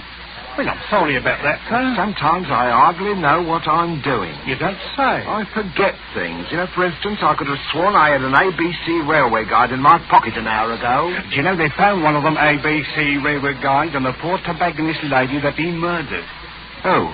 He. ABC, whoever he is. Maybe he don't know himself. Ever stop to think of that? Maybe he's so bum he don't remember. I wonder. Bexhill, did he say Bexhill? That's my train. Well, goodbye, young man. Goodbye. 6:30 newspaper sensation. Homicidal lunatic to strike again. Police tracing typewriter on which murder notes were written. To strike at Bexhill. Latest on ABC. Alphabet murderer.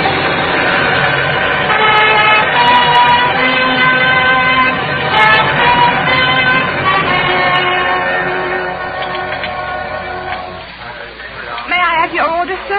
Well, I don't think I'll have the ham. I had ham for breakfast. Yes, I think I'll have the mutton pie. One mutton pie. Yes, sir. What's the matter with you? You're trembling, young woman. Is something wrong? Oh, sir, if you only knew. I have to walk home tonight after they close up here. And there ain't hardly a light in Benson Terrace where I live. Benson Terrace in Bexhill? Yes, sir. You're afraid of the ABC murderer, aren't you? He follows the alphabet, don't he? That was the way he done in Andover. Aye. And does your name begin with a B? Barnard's my name. Mary Barnard. Oh, dear me, Miss Barnard. Well, I don't like to appear forward. Well, anyway, I'm old enough to be your father. Would it make you feel easier if I saw you home tonight? Oh, you don't know, sir. You just don't know what it would mean. Oh, well, what time do they close up here? 9 o'clock. All right, I'll wait outside for you. At 9 o'clock? All right.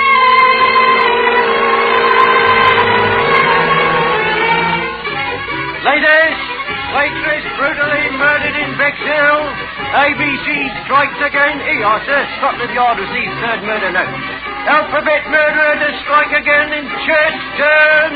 Here you are. Yes, sir? Third class, single, to Cheston.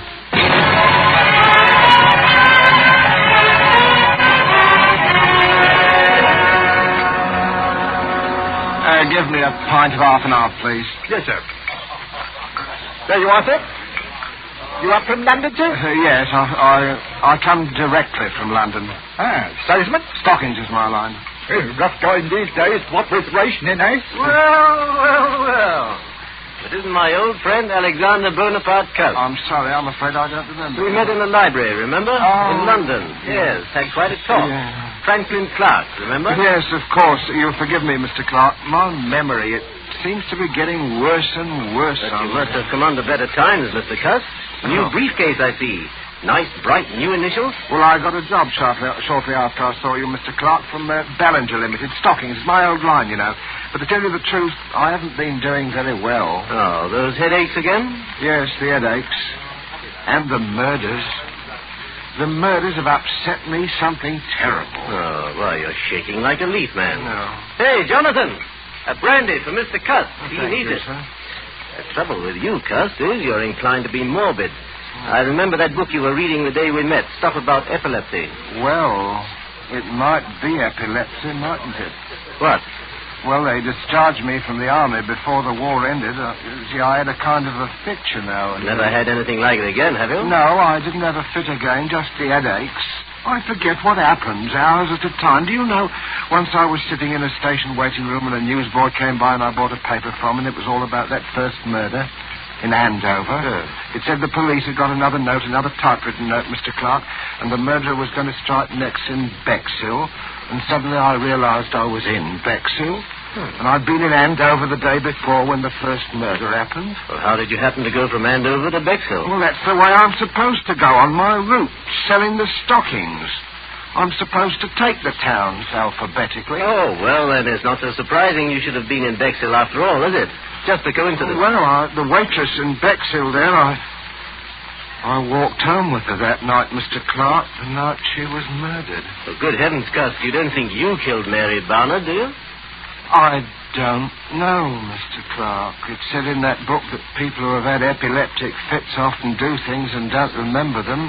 They even commit crimes. I said good night to her, and after that I don't know what happened. The notes, those typewritten notes. Wouldn't you have remembered if you'd written them? I don't know. Well, now, I know a little something about psychology myself, Cust. And I'd stake everything I own on the fact that the man who wrote those notes was conscious of what he was doing. Do you really think so, Mr. Clark? Positive of it. Now, pull yourself together, man. Incidentally, my sister-in-law lives here in Churston. My brother is Lord Cameron Clark, and I happen to know she needs some new stockings. Pop over there in the morning, will you, and show the old girl your line? Here's the address. Might cheer you up to make a good sale. Oh, I'm sure it would, Mr. Clark. I'm sure it would. Well, good night, Mr. Clark, and thank you again for all your kindness on the process. Good night. Oh, wait a minute. You've forgotten something again? Oh, dear me, that's my typewriter. I shall certainly need that. Oh, it's to type up my report to the Home Office in case I should make that sale tomorrow. Oh, of course. Oh, yes. By the way, Cust, better watch out. Somebody in Cheston is going to be murdered tomorrow. Old ABC is up to the letter C, you know, and your name is Cust. Oh, I say, good heavens. Mine is Clark.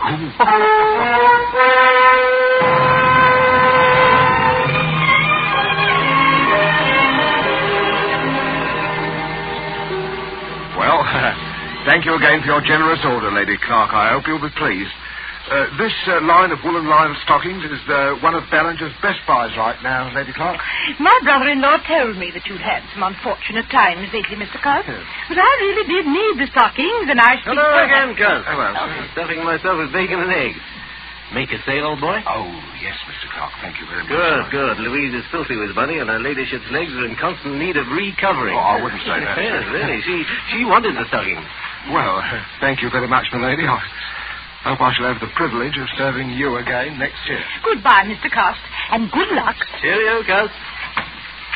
Such a nice little man, Franklin. He's a bit off his nut, I'm afraid.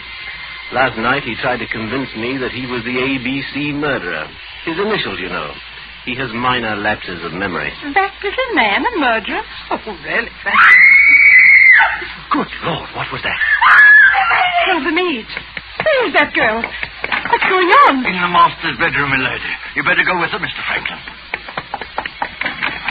Brothers, whatever are you doing here? Oh, lady, the master, Lord Clark, is being murdered. Stabbed with a knife. He's all over blood. Murder? Oh. Good heavens. Why, look there on the floor. A railway guide and ABC. Take me out of here, Franklin. Oh, Louise, I'm sorry you had to see me. Oh, Cameron. My poor Cameron. Who never made an enemy in his life. The man who did this was a maniac. And I'm afraid I know who he is. He always carried a walking stick with a heavy carved handle. That's how the other murders were committed, with a heavy stick. But he wasn't carrying his stick today. Must have grabbed a knife up there somewhere to kill Cameron with. But when? Were you with him every minute? Well, I went upstairs to get my checkbook. It took me a little while to find it. That gave Cust his opening. Oh, to think that all that time. Oh, no.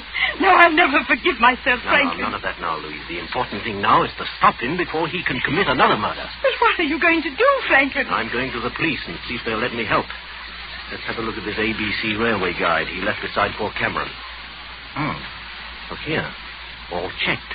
See there? Andover, Bexhill, Churston. Each with a checkmark outlet. Oh, where's the next one? See? See London. He's through with ABC, he's gone home, and I'm going after him.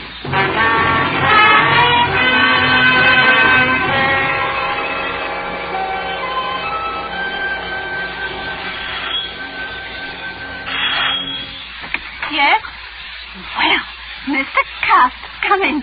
Whatever kept you away so long? Miss Lily, I've got to talk to you alone. Oh, well, I'll go up with you. I want to show you the new curtains I put up in your room anyway. Oh, you are a nice girl, Miss Lily, really are. Yeah, let me carry one of these, Mr. Cust, a typewriter. No, I'll carry my own thing, thank you. Oh, Mr. Cust, you're trembling.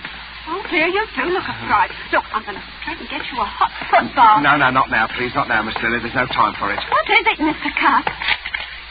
Close the door and lock it. Are you in some trouble, Mr. Cust? I'm in terrible trouble, Miss Lily. I want you to hear the story first from me. You're the only one who's ever been my friend. Oh, I've had a lonely life, Miss Lily. Oh, poor Mr. Cust. Poor Mr. Cust. That's what they always say about me. Poor Mr. Cust. I thought you were different. Oh, don't take on so, Mr. Cust. It was only a manner of speaking. You don't need to worry. I'm all right now.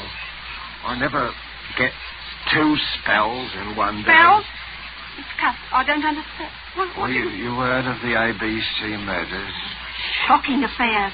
But, Mr. Cust, why Miss are you Lily, saying... the police will be here at any minute. Please let me finish. I don't want you to think harshly of me, Miss Lily. I didn't plan it ahead. My instructions told me where to go. Some people can't help what they do. There are diseases. Epilepsy, for instance. You do things you don't remember. You commit crimes. And I'm like that. Oh, Mr. Cust, I can't believe it. When I was a child, Miss Lily, they used to badger me about my name. My mother worshipped strength. She named me after the strongest people she knew about in history. Alexander and Bonaparte. But nobody ever called me by those names. They called me ABC. I used to dream I was boiling in a kettle of alphabet soup. I was a terrible disappointment to my mother. Mr. Cust, you're unsettled and tired. You've got to hear me out, Miss Lily. Listen to me, Miss Lily. I could have been a hero once in the army in the last war. I was happy. I could have made something of myself. Then I started getting the headache. No, Mr. You must hear me out, Miss Lily. I started forgetting things after they discharged me from the army. Shock, they called it. I used to have dreams. I was a great ruler. The destiny of men was in my hands. I had the power over them of life and death. Let me go. Oh, please let me go. First, there was Andover, that tobacconist. I can't even remember what she looked like. Then there was Bexhill. I walked over the waitress from the station restaurant. She was murdered, too. In Churston, I sold a dozen pair of stockings to a lady, and while she was upstairs getting her checkbook, her husband was murdered on the floor where I was waiting. And now I've come back here. Maybe the alphabet charm is over. Or is it? This is London. Hell. Your name is Lily. Are you trying to frighten me, Mr. Cust? I am trying to convince you. You, murderer? I'd soon believe it. Your own mother. What about this? Look at it. Oh, no. Look closely at it. I found it in my briefcase when I came on the train, Miss Lily. This knife murdered a man in Churston just 3 hours ago. No!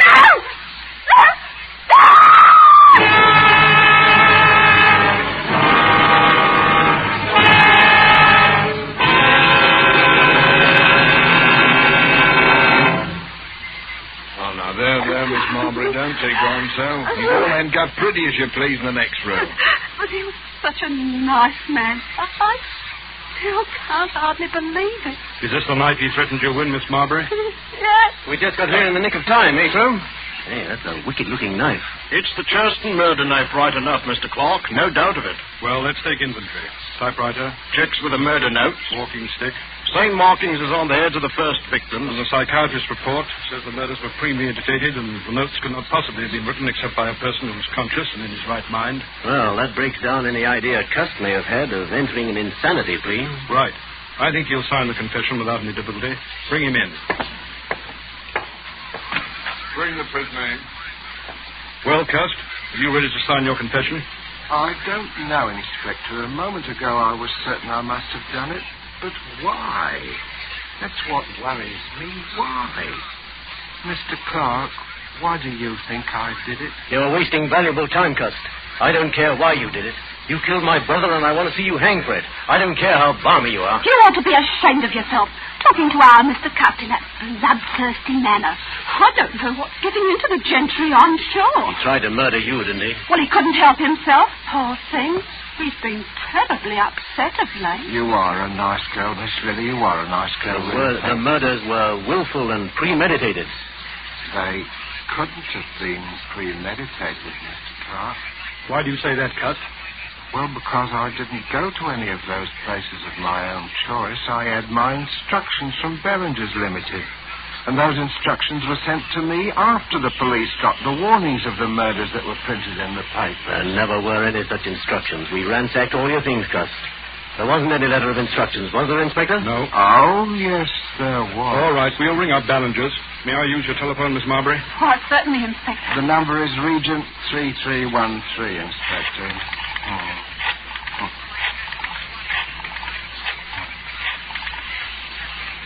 Ballinger's? Are you there? Put me on the personnel. Oh, Mac, start packing those exhibits, will you? All right.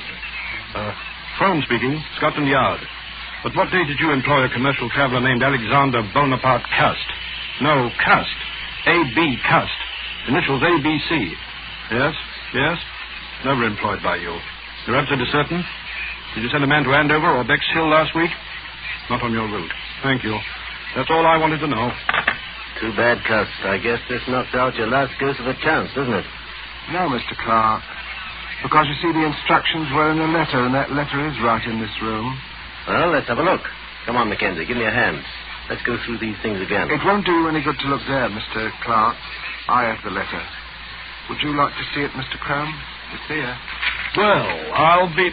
Where did you get that? It wasn't on an Inspector. I'll swear to that. Where did you have this in? Well, Inspector, it isn't generally known that I do wear a small hairpiece. Not out of vanity, mind you. I find it necessary for the business. Let's see that letter. Oh, gladly. Dear Mr. Cust, enclosed find advance. Typewriter is being posted today. You will... What a lot of nonsense, Inspector. Look at the typeface of that letter. It's obviously written on Cust's typewriter. Yes, that's right, Mr. Clark. And the man who wrote that letter was the murderer. Cool as you like, he sent the typewriter to me and instructions on one of Ballinger's letterheads and the money and everything else. What kind of stunt are you trying to pull here, Cust? No stunt. It's just that when you made that telephone call, Inspector, and Ballinger said I'd never worked for them, I knew that the typewriter must have been sent to me by the murderer. And the more I thought about it, the more it seemed to me that the murderer must be Mr. Clark. What? Why, this is too utterly fantastic, Inspector. Really, Well, the murderer would have to know something about me. Something I'd never confided to anyone but to Mr. Clark about my headaches. I've been reading a book in the public library, Inspector, a book on epilepsy, and it seemed to me that what I suffered during the last war might have been epilepsy. And it was on my mind, see? It said that epileptics might commit crimes and not remember them under certain conditions. Without that to go on, the murderer couldn't possibly have pinned the crime on me. That works two ways, Cust. You might have told me that story deliberately, just so you could cook up this story now. Well, I couldn't cook up your fingerprints, Mr. Clark. And I'll wager anything. Your fingerprints are on that letter. Oh, come now, really. Well, that's easily settled. We can do it right here. Won't take a moment. Take a set of Mr. Clark's fingerprints, Mackenzie. You examine the prints in the letter meantime. Right, Inspector. Just press your fingers down firmly on this ink pad, Mr. Clark. What is it, Mr. Clark? It's quite simple, really. Yes, it's so simple it isn't even necessary. I'm afraid this is necessary, Mr. Clark. Only a matter of routine, you know. But I tell you it isn't necessary because Cust is right. I am the murderer. You? But wait, then... You killed your brother, Cameron Clark, so that you would inherit the estate? Yes, exactly. But the others, the A and B murders in Andover and Bexhill and... I committed them, all of them. Yes, but... Come now, gentlemen. Surely you'll give me credit for thinking this thing through. If only my brother, Lord Clark, had been murdered, I, being the only heir, would have had a lot of explaining to do. So I invented my own little crime wave to make it appear as though he were just one of the victims of a homicidal maniac. And I must say, it almost came off, thanks to the unknowing cooperation of Mr. Cust here. Thank you just the same, Mr. Cust. You're very welcome. Mr. Cust, I knew you couldn't be a murderer, not really. Oh, you are a nice girl, Miss Lily. Really, you are a nice girl. Headaches, Mr. Cust. Why don't you go to an oculist? Those headaches. Maybe you just need a new pair of glasses. I think I'll do that, Miss Lily. Good. Do you really think? Of course, I'll wager that's what's been the trouble with me all along. You know, you need someone to take care of you. Oh, I do, Miss Lily. I do, really. If only you... Oh, but no, you couldn't ever think... What, Mr. Cust? Well, I mean, Miss Lily, I was just thinking it would be really too much to ask anyone. Mrs. Alexander Bonaparte Cust. But when we're married, please don't wear that toupee. It's very conspicuous. Oh, you are a nice girl, Miss Lily. Really, you are. I do hope people won't call you Mrs. ABC.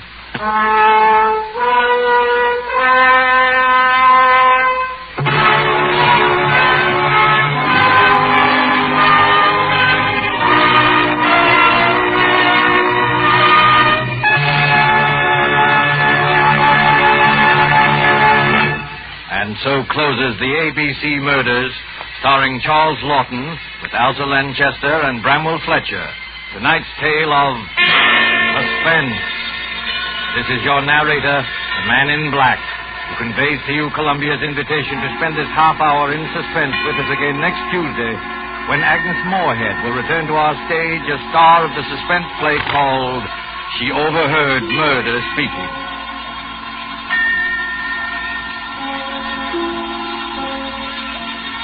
Producer of these broadcasts is William Spear, who with Ted Bliss, the director, Lud Gluskin and Lucian Mahowick, conductor and composer, and Robert Tolman, the radio author, collaborated on tonight's Suspense.